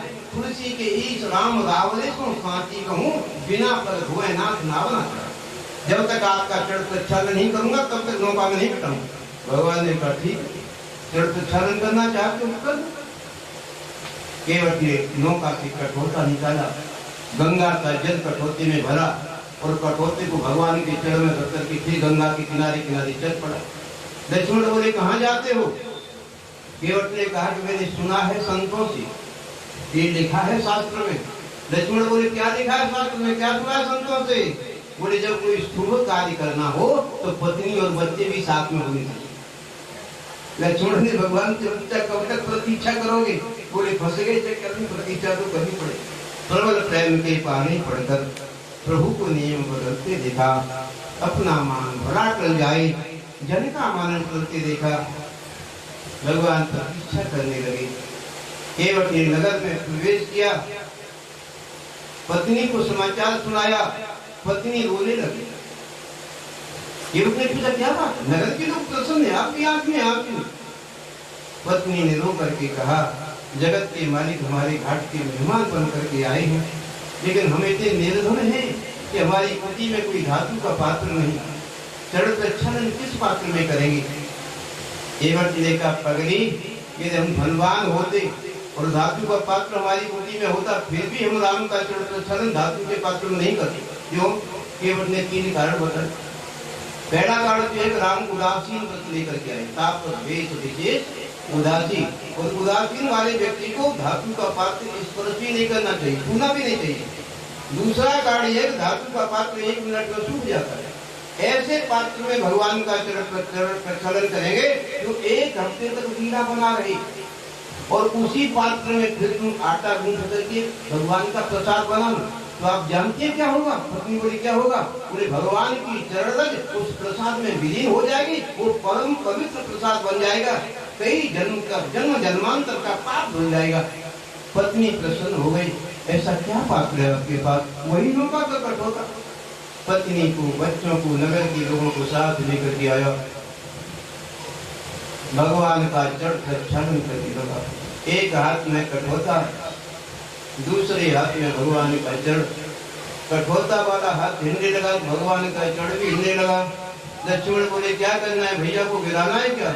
केवट ने कहा तुम्हारे भैया जब मेरे जैसे लोगों के पास आते हो तो गिरने का भय रहता है, लेकिन मैं जानता हूँ तुम्हारे भैया पग पाताल शीश सजधाम, तब तुम्हारे भैया को कोई कष्ट नहीं हो। फिर भी यदि कोई कष्ट है, भय है गिरने का, तो मैं ये युक्ति बता सकता हूँ। भगवान मुस्कुराए, क्या बोले सरकार आपको गिरने का भय है तो अपना कर कमल मेरे सर के ऊपर रख दी, मेरा सहारा आपको मिल जाएगा। भगवान ने सब कुछ आज ही करवा दोगे, के उठने का समय नहीं मिलेगा। प्रभु पाद पंकज की पादुका किसी ने पाई, श्री भरत जी को भगवान की पादुका मिली, उसी में सीताराम जी का दर्शन कर लिया। प्रभु पाद पंकज की पादुका किसी ने पाई, पाद पाद पाद रज शीश पर किसी ने चढ़ाया है, किसी ने पाया पद, किसी ने पाया पादोदक, पादोदक को भैरव किसी ने बहाया है। देखा है किसी ने पाद पंकज का, गीध ने भगवान के चढ़ की देखा, कई स्मरण किया। आगे पड़ा गीधपति देखा, सुमिरत राम चरण दिन। प्रभु पाद पंकज की पादुका किसी ने पाई, पाद पाद रज शीश पर किसी ने चढ़ाया है, किसी ने पाया पद, किसी ने पाया पादोदक, पादोदक को भैरव किसी ने बहाया है। देखा है किसी ने पाद पंकज का, ध्यान पाद पंकज में किसी ने लगाया है, लेकिन ब्रह्म पद पादोदक प्रक्षालन पादरज पाया है किसी ने जता केवट नहीं पाया। सब कुछ केवट को मिल गया, पद मिला, पादोदक मिला, बोले जितना चाहिए उतना ले लो। पाया पद किसी ने पाया पद, लेकिन केवट को सहज में ही ब्रह्म पद पादोदक प्रक्षालन पादरज पाया न किसी ने जैसा केवट ने पाया है। मस्ती थी उसकी, और जड़ प्रक्षालन करने के बाद केवट ने कहा कि मैं आपकी उपराई में कुछ नहीं हूँ, केवल आपकी सेवा करूंगी। भगवान मुस्कुरा, ऐसा निष्काम प्रेमी, ऐसा भक्त मैंने कभी देखा नहीं। लेकिन लक्ष्मण जी ने कहा केवट मेरे भैया की आज्ञा का पालन बड़े बड़े लोग करते हैं, संत महंत मठाधीशों की बात छोड़ दीजिए, त्रिभुवन के गुरु भगवान शंकर भी मेरी भैया की आज्ञा का पालन करते हैं। तो केवट ने कहा कि भगवान शंकर तुम्हारे भैया की आज्ञा पालन करने के लिए मजबूर है, मैं तुम्हारे भैया की आज्ञा का पालन क्यों करूं? लक्ष्मण जी ने पूछा क्यों? बोले शंकर की सर के ऊपर गंगा बहती है यार, मेरे तो पैरों तले बहती है। लक्ष्मण जी ने कमाल का आदमी है यार। भगवान ने कहा लक्ष्मण वेदांती है, लगता है पढ़ा लिखा व्यक्ति, लेकिन चरण प्रक्षालन के बाद केवट ने जब भगवान का चरणोदक दिया परिवार के लोगों को, तब सीता जी ने लक्ष्मण जी से कहा लक्ष्मण भैया और तो कौन भीड़ों की कतार में खड़े होकर के चरणोदक मांगना पड़ेगा, ये रघुनाथ का चरणोदक है। लक्ष्मण बोले भाभी बात तो ठीक है, लेकिन हम सूर्यवंशी हैं, केवट के सामने हाथ फैलाएं। लक्ष्मण जी ने जब ये कहा कि हाथ फैलाएं, सीता जी मुस्कुराने लगी, बस शांत हो जाओ, देखा हमने आप कैसे सूर्यवंशी हैं। क्यों? बोले थोड़ी देर पहले तुम्हारे भैया नौका मांग रहे थे, नौका दे तो तुम्हारे भैया नौका मांग सकते हैं, तो क्या आप चढ़ोदक नहीं मांग सकते? आज कौन भीड़ों की कतार में खड़े होकर के जीव धर्म के आचार्य लक्ष्मण और जगदम्बा सीता केवट के सामने हाथ फैला करके भगवान का चढ़ोदक मांगने लगे। अनंत आकाश से देवताओं ने पुष्प वृष्टि की, केवट के भाग्य की सराहना की। ऐसा भाग्यशाली व्यक्ति है जो दुनिया को लेते हैं, केवट उनको दे रहा है, कमाल है। लेकिन फिर भगवान का चढ़ोदक केवट ने फिर भगवान से कहा कि आपकी रज से बहुत खतरा है। भगवान बहुत नाराज हुए, तो फिर क्या करना? बिना पदत्राण की है तो रज तो लगेगी। लेकिन केवट ने भगवान को युक्ति बताई, कोई रज आपके पैर में नहीं लगेगी। मैं युक्ति बता सकता हूँ क्या? केवट ने कहा कि रघुनाथ मैं आपके चरण से नौका तक लेट जाता हूँ और आप मेरी पीठ पर पैर रखकर नौका रूप हो जाओ, आपके पैर में जो रज होगी वो मेरी पीठ से मेरे शरीर से लग जाएगी। भगवान के नेत्र से वर्षण हुआ, केवट की भक्ति को प्रणाम किया। लेकिन केवट का प्रेम इतना था कि भगवान को केवट की भावना का सम्मान करना पड़ा।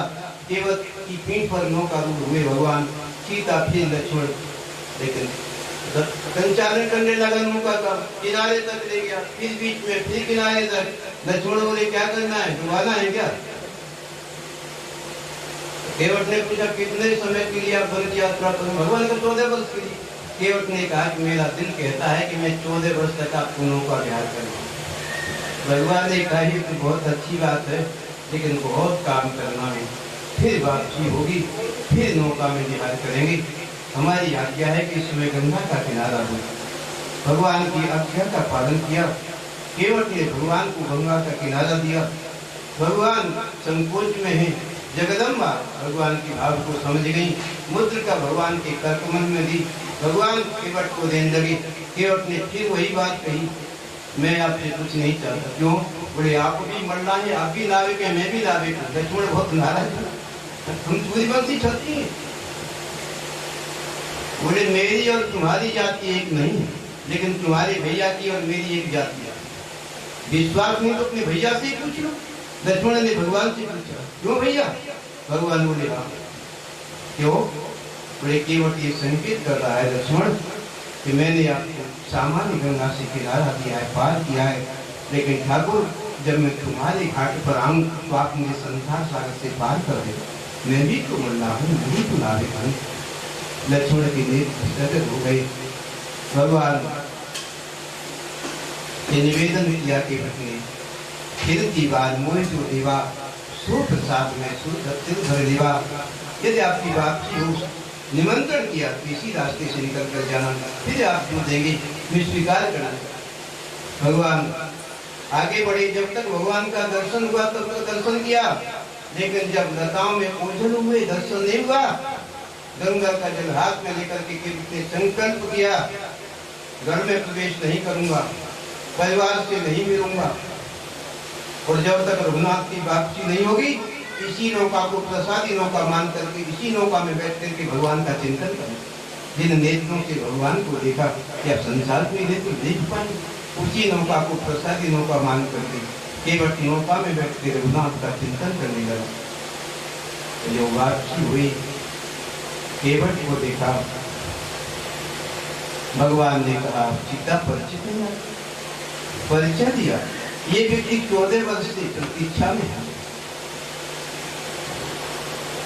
केवट का सिर सहलाया, नेत्र खोले, रघुनाथ को देखा। भैया अवध में चलो आप। लेकिन आप जानते हैं केवट की अवध यात्रा कैसी थी। पुष्पक विमान में केवट बैठे, भगवान के चरणों में बैठे। भगवान ने संकेत किया सीट पर बैठ जाओ, कुर्सी पर। इस विमान की ये विशेषता है कि हर बैठने वाले व्यक्ति को सीट मिलती है। एक पुष्पक विमान की विशेषता थी, चाहे 3 व्यक्ति बैठे चाहे 3 करोड़ बैठे। समझ गए आप? हर व्यक्ति को बैठने के लिए सीट मिलती। भगवान ने कहा आपको भी मिलेगी, बैठ जाओ। लेकिन केवट ने कहा कि ये कुर्सी, ये सीट मुबारक हो महाराज विभीषण को, वानर सुग्रीव को, मैं तो आपके चरणों में बैठ करके यात्रा करना चाह रहा हूँ। जिस कुर्सी के लिए भूमि रक्त रंजित हो गई, क्या हुआ लंका का, क्या हुआ पंखा शरीर का, मैं नहीं चाहता ऐसी कुर्सी। भगवान ने केवट की निष्काम भक्ति को प्राप्त किया और इस भाव से केवट ने यात्रा की, जिसके लिए मानस में तुझसे चर्चा की जाए न चाहिए। बसो निरंतर ताशमन सो। भगवान प्रेमी के प्रेम को कभी भूल नहीं सकते, और फिर जो प्रेमी बनाना चाहता है भगवान वही बनने के लिए तैयार हो जाती है। तथा कोई भी हो, हर कथा के मूल में भाव केवल यही है कि प्रेम केवल परमात्मा के लिए हो, सेवा संसार के लिए हो। लेकिन विपरीत स्थिति में जीवन जीते हैं, सेवा भगवान की करते हैं और प्रेम परिवार से करते हैं। हरिराम व्यास जी से कई उनके पड़ा हुए, हर व्यक्ति ने यही पूछा कितने बच्चे हैं, पत्नी है, क्या काम होता है घर में। लेकिन जब गुरुदेव के शरणापन्न हुए, फिर हरिवंश महाप्रभु से होकर के कहा गुरुदेव संसार के लोगों की ये विडंबना है, मैंने इसका अनुभव किया। क्या? बोले किसी ने पूछा कि तेरा घरवार कितना है, किसी ने पूछा कि तेरा बच्चावार कितना है, किसी ने पूछा कि तेरा व्यापार कितना है, पर किसी ने ये नहीं पूछा कि तेरा प्रभु से प्यार कितना। कोई है पूछने वाला? कोई नहीं। इतना भजन करते कोई नहीं, सब यही कभी आप सुन रहे थे। संत सगे गुरु सगे और सगे श्री कंठ और सगे सब सग मगे दगा करेंगे। संसार में इतने संबंधी है, आखिरी समय में हमको धोखा दें। इसलिए सच्चे संबंधी है कोई तो केवल हरि, सदगुरु और सर।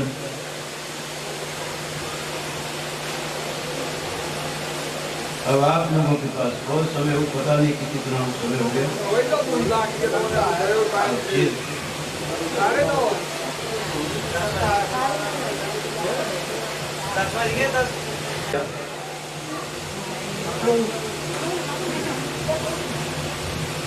और माँ ने अपनी बेटी को विदाई दी। चलते समय माँ ने कहा, बेटी एक बात ध्यान रखना, क्या बोले जहाँ तेरा प्रवेश होगा वहाँ एक ऐसा बालक रहता है, भूलवश एक बार तो उसको देख लेता है, उसे कभी छोड़ नहीं सकता। मेरी आज्ञा है जीवन में कभी अपना मुख उसको मत दिखाना, न उसका मुख देखना।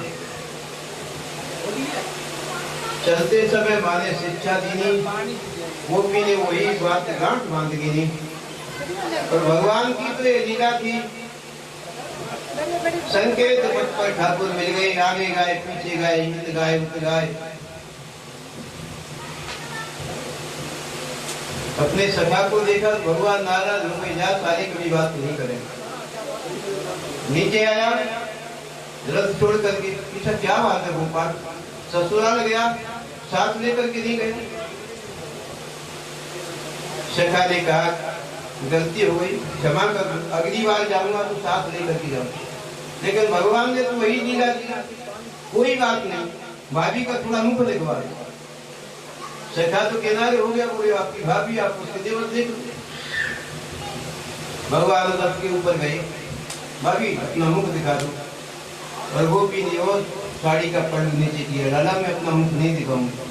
भगवान ने बहुत आग्रह किया, सखाओं ने कहा कि खाली हाथ देखो, प्रलोभन दिया, लेकिन इनकार कर दिया गोपी ने। भगवान इतने नाराज हुए, साफ दे दिया, गोपी मेरे आग्रह के बाद भी आज तू अपना मुख मुझे नहीं दिखा दे। मैं साफ देता हूँ, तेरे जीवन में एक दिन ऐसा आएगा कि तू मेरा मुख देखने के लिए व्याकुल हो जाए। भगवान का साफ था, वही द्वापर युग की गोपी। जब भगवान ने कनिष्ठ उंगली पर गिरिराज पर्वत को उठाया, गोपी को एकांत मिला, भगवान के चरणों में जाकर के क्षमा याचना की, गोपाल अपराध हो गया, मुझे क्षमा कर दो, मेरी माँ ने ही मेरे जीवन के साथ खिलवाड़ कर दिया। भगवान ने कहा, अपराध तो अक्षम्य है, लेकिन गोपी तू मेरी शरण में आई है तो मैं तुझे वरदान देता हूँ। क्या? बोले कलिकाल के कठिन दौर में राजस्थान की भूमि को पवित्र करने के लिए तू मेहर बाई के रूप में अवतरित हो। मेहर बाई, उसी का अपभ्रंश होते होते लोग मीराबाई कहने लग गए। विक्रमी संवत 1559 में राजस्थान के पावन प्रांगण में वही द्वापर युग की गोपी मीराबाई के रूप में अवतरित हुई। पिता जिम्मेदार थे ठाकुर रतन सिंह, माँ रूप कुमार। ऐसा पवित्र परिवार मिला, भक्ति के संस्कार पुरातन थे मीरा के जीवन में। लेकिन एक दिन ये घटना घट गई। वृंदावन के एक संत कथा करने के लिए गए, उनकी 2 दिन की कथा हो गई। तीसरे दिन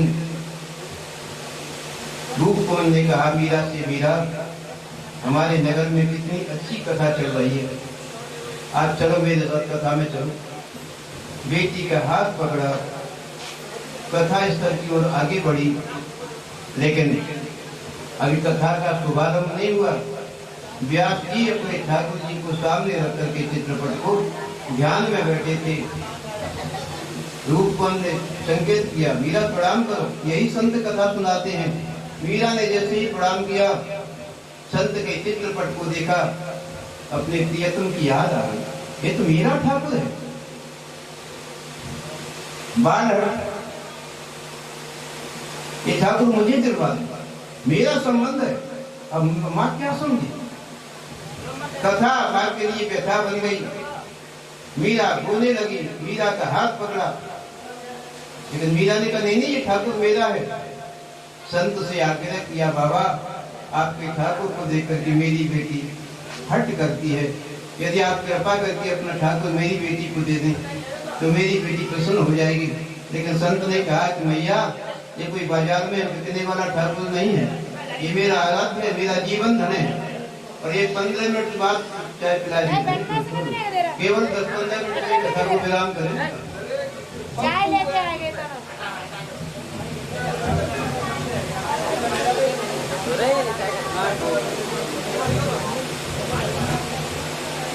माँ बेहोश हो गई, बेटी का हाथ पकड़ा घर ले गई, लेकिन मीरा तो अनशन पर चली गई, न जलपान किया न अन्न ग्रहण किया। जब तक मेरा ठाकुर मुझे नहीं मिलेगा तब तक मैं जलपान नहीं करूंगा।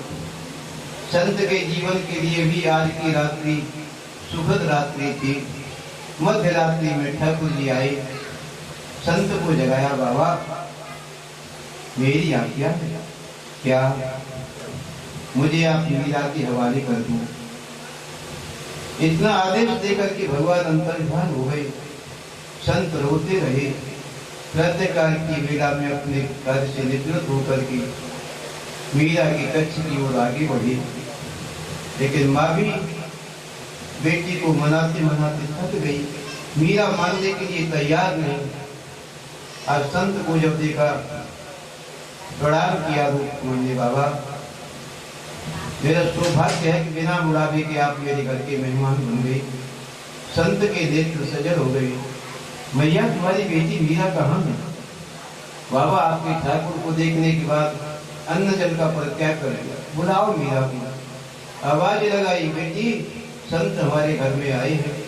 मीरा कक्ष से बाहर निकली, संत को देखा, प्रणाम करने लगी। संत ने हाथ पकड़े और रो करके कहा, मीरा मैं तुम्हें प्रणाम करता हूँ, ये ठाकुर मैं तुम्हें देने के लिए आया हूँ।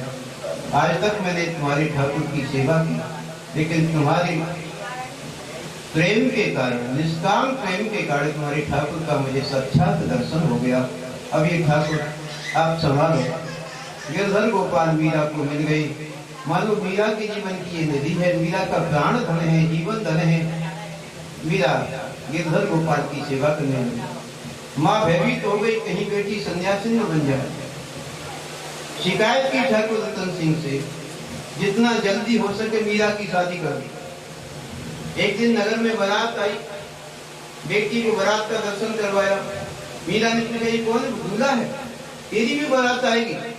मीरा ने कहा, मेरी शादी तो हो चुकी, तेरी शादी किससे हो गई? बोले गिरधर गोपाल। और माँ की चिंता बढ़ गई, लेकिन मीरा ने इनकार किया शादी के लिए। तो माँ ने भी कहा कि समाज का भी एक बंधन होता है, यदि शादी के बंधन में नहीं बंधेगी तो मैं वचन देती हूँ मैं आत्महत्या करके मर जाऊंगी। माँ की आत्महत्या के कारण मीरा ने संसार के बंधन में जाना स्वीकार किया। मैं आपकी आत्महत्या अपनी आंखों से नहीं देख सकता, मैं संसार में बंधने के लिए तैयार हूँ, संसार के बंधन में जाने के लिए तैयार हूँ। अपनी आंखों से आपकी आत्महत्या देखी, ये संभव नहीं। लौकिक जगत में मीरा का विवाह हुआ। भारत का बड़ा श्रेष्ठ परिवार था चित्तौड़ के राज परिवार में भोजराज के साथ मीरा का विवाह संपन्न हुआ। लोगों ने पलक पामड़े बिछा करके स्वागत किया, लेकिन जब विदाई हुई मीरा की तो मीरा ने कहा कि दहेज में गिरधर गोपाल मुझे दे दो। ठाकुर को साथ लेकर के गई और आज रूप कुंवर ने भोजराज को समझाया कि आप मेरे जामाता नहीं, बेटा भी है, मेरी पुत्र है, मैं अपनी बेटी आपके हाथ में दे दूंगी। बेटी का हाथ आपके हाथ में दे दूंगी, मेरी आज्ञा है। क्या?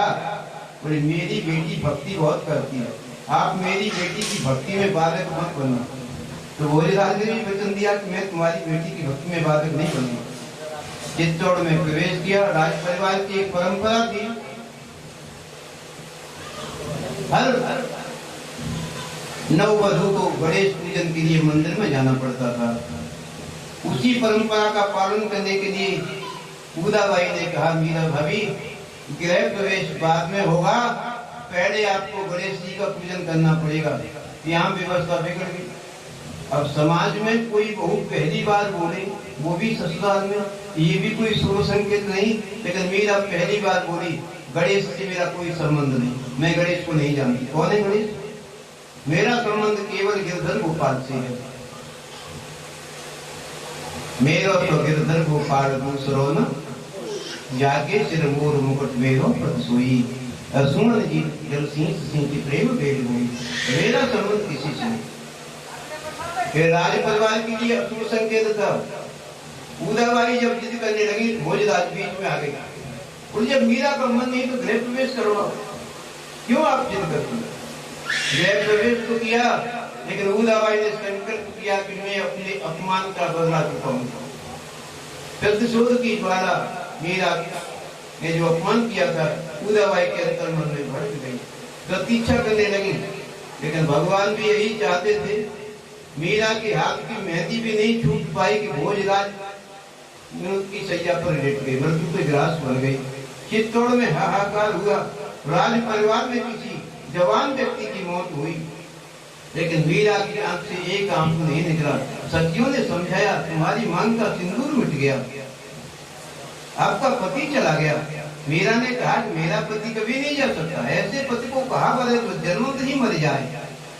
ऐसे पति से मेरा कोई संबंध नहीं। लेकिन मीरा की सखी क्या समझ पाती मीरा की? भोजराज के जाने के बाद मीरा के जीवन में कष्टों का शुभारंभ हुआ, प्रवेश हुआ। इतनी यातना मीरा को सहन करनी पड़ी। भक्ति का मार्ग कंटकों से भरा हुआ है। विक्रम भी चाहते थे कि रास्ते से कंटक हट जाए। उदाबाई ने कहा कि मैं युक्ति बता सकती हूँ। क्या? बोले, रात दिन गिरधर गोपाल का चिंतन करती, रात दिन। तो करना क्या है? बोले, अपने सेवकों को आज्ञा दो, मीरा के कक्ष में जाकर के छुप जाएं, और मीरा जब नींद में चली जाए गिरधर गोपाल को सुलाकर, तो बस गिरधर गोपाल की चोरी करके चित्तौड़ के बाहर जाकर के किसी गड्ढे में मीरा की ठाकुर का दफन कर दूंगा। मीरा जागेगी, गिरधर गोपाल नहीं मिलेंगे, तो बस प्राणांत हो जाएगा, मर जाएगी। विक्रम ने यही किया, सेवकों को आज्ञा दी, मीरा के कक्ष में जाकर के सेवक छुप गई, और गिरधर को सुला करके मीरा जब चरणों में लेट गई, मीरा को जब नींद आई, सेवकों ने गिरधर को चुराया, चित्तौड़ के बाहर ले गई, और एक गड्ढे में मिट्टी डाल करके गिरधर को मनभूत समाधि दे दी। मीरा जागी, गिरधर गोपाल नहीं मिले, आंखों से आंसू बहुत बहाए, लेकिन मीरा का प्राणांत नहीं हुआ। विक्रम ने पूछा, क्या हुआ? बोले, अभी जिंदा है। अब क्या करना है? बोले, सपेरे को भेजो। ऐसा कोई सर को तो सपेरा क्या करेगा? बोले, जाकर के कहे कि विक्रम के प्रयास से तुम्हारे गिरधर गोपाल मिल गए। वो तो पागलों की तरह चिल्ला रही है, पूछेगी कहाँ है, बस पिटारे की तरफ संकेत करना है। मीरा पिटारा खोली कि सर बरसेगा, मीरा समाप्त हो जाएगी। सपेरे को बोला, ऐसा कोई सर्प है आपके? तो अभी पकड़ा है महाराज। बोले, मीरा के कक्ष में ले जाओ। सपेरे ने भी मन ही मन भगवान से कहा, ठाकुर कहाँ फंसा दिया। मीरा के कक्ष में लेकर के गई। मीरा ने पूछा, कैसे आना हुआ? बोले, महाराज के प्रयास से तुम्हारे गिरधर गोपाल मिल गए। मीरा ने पूछा, कहाँ है? बोले, इस पिटारे में बंद है। संकेत किया। मीरा ने जैसे ही पिटारे को खोला, सर्पदेव तो न जाने कहाँ चले गए, भगवान ही प्रकट हो गए, गिरधर गोपाल प्रकट हो गए। मीरा ने अपनी गोद में उठा करके कहा, कैसी लीला करते हो, कहाँ छुपकर चले गए, मैं आपके बिना कैसे रह सकती हूँ। ये दृश्य देख करके सपेरे ने अपने सर को पटका कि बड़ी मुश्किल से पकड़ में आया, मेरी तो जीविका ही चली गई, रोजी रोटी चली गई। बस महाराज के दरबार में आकर के कहा, महाराज के जीवन को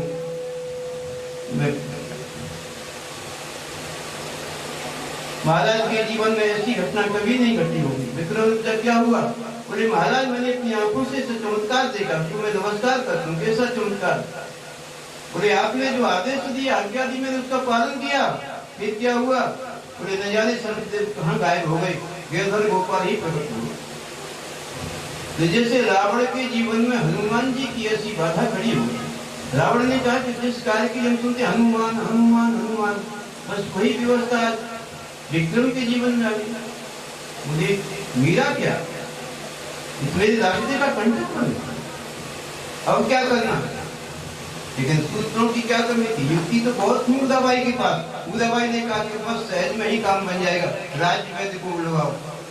और ऐसा कोई हलाहल हो? विक्रम ने कहा इसके उपयोग की कोई आवश्यकता नहीं। तो क्या करना है? बोले दूध में विष मिला करके मीरा के कच्छ में भिजवा। दूध में हलाहल को मिलाया, मीरा के कच्छ में भिजवाया। बोले दयाराम पंडा लेकर के गए, संतों के बीच में बैठी थी, प्रणाम किया। क्या लेकर के आए? बोले तुम्हारे गिरधन का चढ़ोदक, प्रसाद के लिए कौन मना करे? मीरा ने हाथ में लिया। संतों ने कहा मीरा ये चढ़ोदक नहीं, चढ़ोदक श्वेत वर्ण का होता है, नील वर्ण का, इसमें विष मिला हुआ है। मीरा ने कहा फिर क्या हुआ? मेरे पास तो गिरधन का चढ़ोदक है, इस रूप में आया है, चढ़ोदक के रूप में आया है, मैं प्रसाद के लिए इनकार नहीं कर सकती, तो भगवान का प्रसाद मान करके विष मिश्रित दूध को मीरा ने पिया। और पी करके विष पी करके क्या मस्ती आई मीरा के जीवन में। पर घुंघरू बांध मीरा नृत्य करने लगी। के जीवन में बहुत समस्या खड़ी हो गई, क्या करना है? लेकिन सारे विकल्प जब समाप्त हो गई, राज्य वैद्य को बुलाया। उदाबाई ने कहा विष नकली था, विष का काम क्या होता है? विष तो व्यक्ति को मारता है। तो मीरा बच कैसे गई? बोले विष नकली था। राज्य वैद्य को बुलाया, बोले राज्य आज्ञा का उल्लंघन किया? बोले नहीं महाराज, तो विष नकली दे दिया। बोले असली हलाहल था। तो पता कैसे चले? उदाबाई ने कहा कि जो बच्चा है उसे राज्य वैद्य उसका उपयोग करो। यदि ये बच गई तो नकली और चले गए तो असली। राज्य वैद्य ने जो बच्चा था किनारे पर कटोरा से निकाला, जैसे जिभ्या पर रखा, ऐसा हलाल था कि राज्य वैद्य मौत की सैया पर लेट गए। चित्तौड़ में हाहाकार हुआ। मीरा को समाचार मिला, राज्य वैद्य दुनिया को छोड़कर चले गए। लेकिन शमशान का रास्ता मीरा के कच्छ के सामने से निकलता था। मीरा कच्छ से बाहर निकली, राजवैद्य की सब यात्रा को रुकवाया और कफन को हटा करके राजवैद्य के कान में कृष्ण का मंत्र सुनाया। मुर्दा जिंदा हो गया। राजवैद्य ने जिंदा होकर के कहा मीरा शेष जीवन गोविंद चिंतन के लिए है। जब ये समाचार खुदा को मिला तब उसके हृदय में परिवर्तन हुआ। आज अपने सारे गुनाहों को लेकर मीरा की कच्छ में आई। भाभी गिरधर की चोरी मैंने करवाई, विष मैंने दिलवाया, सारे सर्प मैंने भिजवाया, मुझे क्षमा कर दो। लेकिन संत का स्वभाव होता है। मीरा ने कहा उदाबाई कोई बात नहीं, भले ही आप देरी से आई हैं, लेकिन अपने गुनाह को आपने स्वीकार किया है, तो बिहारी जी की शरण में चली जाओ, ठाकुर कृपा करेंगे। अब तो राड़ा अलग थलग पड़ गए। आज तक तो उदाबाई साथ देती थी, लेकिन विक्रम ने सोचा कि आज तलवार से ही मीरा के सर को अलग करना है। मीरा के कच्छ में आए, संतों के बीच में मीरा को देखा तो पहले तो विक्रम ने संतों में कोड़े लगवाए, फिर मीरा के चरित्र पर उंगली उठाई। तेरा चरित्र इतना बिगड़ा हुआ, नहीं थी आन की हेटी, नहीं थी शान की हेटी, नहीं तलवार से डरती थी राजस्थान की बेटी।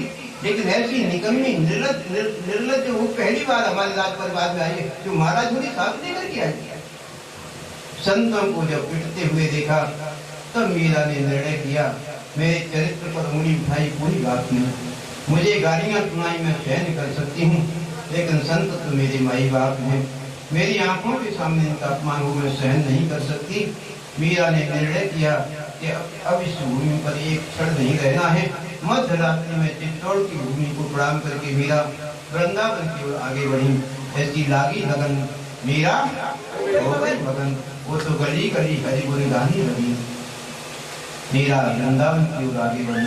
भगवान ने वृंदावन वासियों को पहले ही समाचार दे दिया, आज चित्तौड़ छोड़कर मीरा वृंदावन में प्रवेश करने वाली है। 1 महीने की यात्रा की। भगवान ने कहा 1 महीने से भूखी है। संत मीरा का सम्मान करने के लिए, स्वागत करने के लिए आगे बढ़े। मीरा को आश्चर्य हुआ, मेरी आगमन का समाचार आपको कैसे मिल गया? वो एक बालक अभी सुना रहा था। मीरा ने कहा कि मैं जितने दिन से भूखी हूँ वो बालक भी उतने ही दिन से भूखा है। संत भगवान का कान पकड़ करके मीरा के सामने लाए। भगवान ने संकेत किया, मीरा कड़िकाल के कठिन दौर में आप जैसा भक्त मुझे पहचाने तो कोई बात नहीं, लेकिन संसार के लोग पहचाने ये कोई अच्छी बात नहीं। अब आप इनका स्वीकार करो और मैं आपसे विदाई देता हूँ। भगवान अंतर ध्यान हो गई। मीरा 6 महीने तक वृंदावन में रही, हर मंदिर में जाकर दर्शन किया, लेकिन बिहारी जी के मंदिर में जब गई, बिहारी जी ने मूर्ति छोड़ करके बिहारी जी ने स्वागत किया मीरा के सामने ठाकुर जी खड़े हो गए, तो मीरा को कहना पड़ा वृंदावन में मंदिर बहुत हैं, दर्शन बिहारी जी को आली जी वो लागे वृंदावन, घर घर तुलसी ठाकुर सेवा, चर्चा हुई। लेकिन 6 महीने तक मीरा वृंदावन में रही। जीव गोस्वामी की ऊपर कृपा की, जीव गोस्वामी से मिलने के लिए गई, तो शिष्यों ने कहा कि हमारे गुरु जी स्त्री से नहीं मिलते हैं। तो मीरा ने कहा कि आज मुझे पता चल गया कि संसार में कोई दूसरा पुरुष है। आज तक मैं जानती थी संसार में एक ही पुरुष है, श्री कृष्ण, जो सभी की आत्मा में रमण करते हैं, वही परमात्मा है। लेकिन आज मुझे पता चल गया कि जीव गोस्वामी नाम का कोई दूसरा पुरुष भी है। शिष्यों ने जब समाचार गुरुदेव को सुनाया, मानो जीव गोस्वामी की कोई हुई चेतना जागृत हुई, मीरा के पीछे दौड़े, मीरा ठहर जाओ, मीरा ठहर जाओ। मीरा ठहर गई। जीव गोस्वामी ने कहा, आज मैं जीवन का सत्य समझ गया मीरा। गोस्वामी के चरण में मीरा ने प्रणाम किया, बाबा मैं तो आपका दर्शन करने के लिए आई थी। लेकिन मीरा को लगा वृंदावन में संत बहुत सम्मान करते हैं, मैं इस आदर के योग्य नहीं हूँ। मेरी भजन में, भक्ति में संतों का ये प्रेम इसलिए बाधक बन रहा है, इसलिए वृंदावन में रहना मेरा ठीक नहीं। मीरा ने वृंदावन की भूमि को प्रणाम किया। वृंदावन छोड़ करके मीरा द्वारका की यात्रा पर चली गई। आइए 2 मिनट चित्तौड़ की व्यवस्था देख लें। मीरा के जाने के बाद चित्तौड़ में अनावृष्टि, ओलावृष्टि, महाराज का कोष खाली हो गया और महाराज विक्रम के शरीर में कुष्ठ रोग लग गया। महाराज ने आपात बैठक बुलाई। राजवैद्य ने महाराज को समझाया, क्या हुआ तुम्हारी बुद्धि को? भक्त जिस भूमि का परित्याग कर देता है वो भूमि अनाथ हो जाती है। उस भूमि का यही हस्त्र होता है। मानस में 3 सूत्र हैं। जिस अवध के लिए तुलसी ने वंदना की, बंधु अवधपुरी अति पावन, और उसी अवध के लिए तुलसी को लिखना पड़ा, बड़ भागी बन अवध अभागी। वन के लोग भाग्यशाली हैं, यहाँ भगवान जाने वाले हैं। अयोध्या के लोग अभागे हैं, जिस अयोध्या को भगवान छोड़ रहे। बड़ भागी बन अवध अभागी, जो रघुवंश तिलक तुम। तो भगवान जिसको त्याग दे वो अभागा, और भक्त जिसको त्याग दे वो अभागा। दूसरा तुम्हारा लंका कांड, रावण जब विभीषण श्रीहीन हो गया, और फिर भगवान शंकर को कहना पड़ा, सुनो उपमाती लोग अभागी, हरित होए विषय। तो सारे लोग अभागी हैं जो भगवान का भजन छोड़ करके संसार के विषय में डूब जाते हैं। तो आज चित्तौड़ की वही दुर्दशा है। आज सदबुद्धि आई विक्रम को। राज्यवैद्य के चरण में प्रणाम करके कहा, आप मीरा के पास चले जाओ, मेरी तरफ से मीरा के चरण में प्रणाम कहना, फिर निवेदन करना, मेरे लिए नहीं चित्तौड़ की निर्दोष प्रजा के लिए एक बार मीरा चित्तौड़ में आकर के इस भूमि को पावन कर दे। राजवैद्य संदेश लेकर के वृंदावन आए, लेकिन वृंदावन के संत मीरा की आंख में आंखों से आंसू आ रहे थे। मीरा वृंदावन छोड़ करके चली गई। राजवैद्य बहुत निराश हुए, रात्रि में विश्राम किया। आकाशवाणी हुई, आत्मा से आवाज आई, मीरा का दर्शन आपको द्वारिका में मिल जाएगा। द्वारिका की यात्रा पर गई, और द्वारिका में जब प्रवेश किया तो द्वारिकाधीश के सामने मीरा बैठ करके उनके चिंतन में डूबी। राजवैद्य पीछे खड़े हो गए। मीरा ने जब पीछे देखा, राजवैद्य खड़े थे, प्रणाम किया, आप मेरे ससुर के समान है, आपके चरण मेरे लिए वंदनीय है, क्या है? राजवैद्य ने विक्रम का संदेश सुनाया, महाराज ने आपके चरण में प्रणाम भेजा है, तत्पश्चात निवेदन किया है, चित्तौड़ की निर्दोष प्रजा की बड़ाई के लिए आप एक बार चित्तौड़ की यात्रा करिए, चित्तौड़ चलिए। मीरा ने कहा, जाने के बाद मीरा जी गोस्वामी तुलसीदास जी को अपना गुरु मानती थी, और बस भोजपत्र के टुकड़े पर मीरा ने लिखा, गुरुदेव संकट के समय मेरा मार्गदर्शन करिए। और फिर मीरा ने उस पत्र को देखा, और गुरुदेव ने आदेश दे दिया, जाए न प्रिय राम वेदेही, सजिए ताय कोटि वेरी सम, जगत परम सनेही, तजे उतात प्रहलाद भेरी सरबंध भरत महतारी। ये सब चर्चा गुरु बड़े तजे कंठ ब्रज बने तन भय मुद्र मंगलकारी। मेरी आज्ञा है मीरा, आपको चित्तौड़ नहीं जाना चाहिए। गुरुदेव की आज्ञा है, चित्तौड़ नहीं जाना चाहिए। राजवैद्य कहते हैं कि चित्तौड़ में आपकी बातचीत नहीं होगी, मैं आत्महत्या कर लूंगा। मीरा के सामने एक विकल्प बचा था, राजवैद्य की हत्या आंखों से देख नहीं सकती, आत्महत्या। गुरुदेव की आज्ञा का उल्लंघन कर नहीं सकती, एक ही विकल्प बचा है, अपनी चुंदरी का एक पट द्वारिकाधीश के मुख में दिया और मीरा ने लो करके कहा कि अपने चरणों में मुझे जगह दे दो ठाकुर। और सबके देखते देखते हमेशा के लिए मीरा द्वारिकाधीश के चरणों में ही विलीन हो गई। पूरी वृंदावन बिहारी लाल की जय। तो तीन महापुरुष मीरा, तुकाराम और चैतन्य ये सशरीर भगवान के धाम को गए। मौत इनको स्पर्श नहीं कर पाई। नहीं शब्दों के साथ में वृंदावन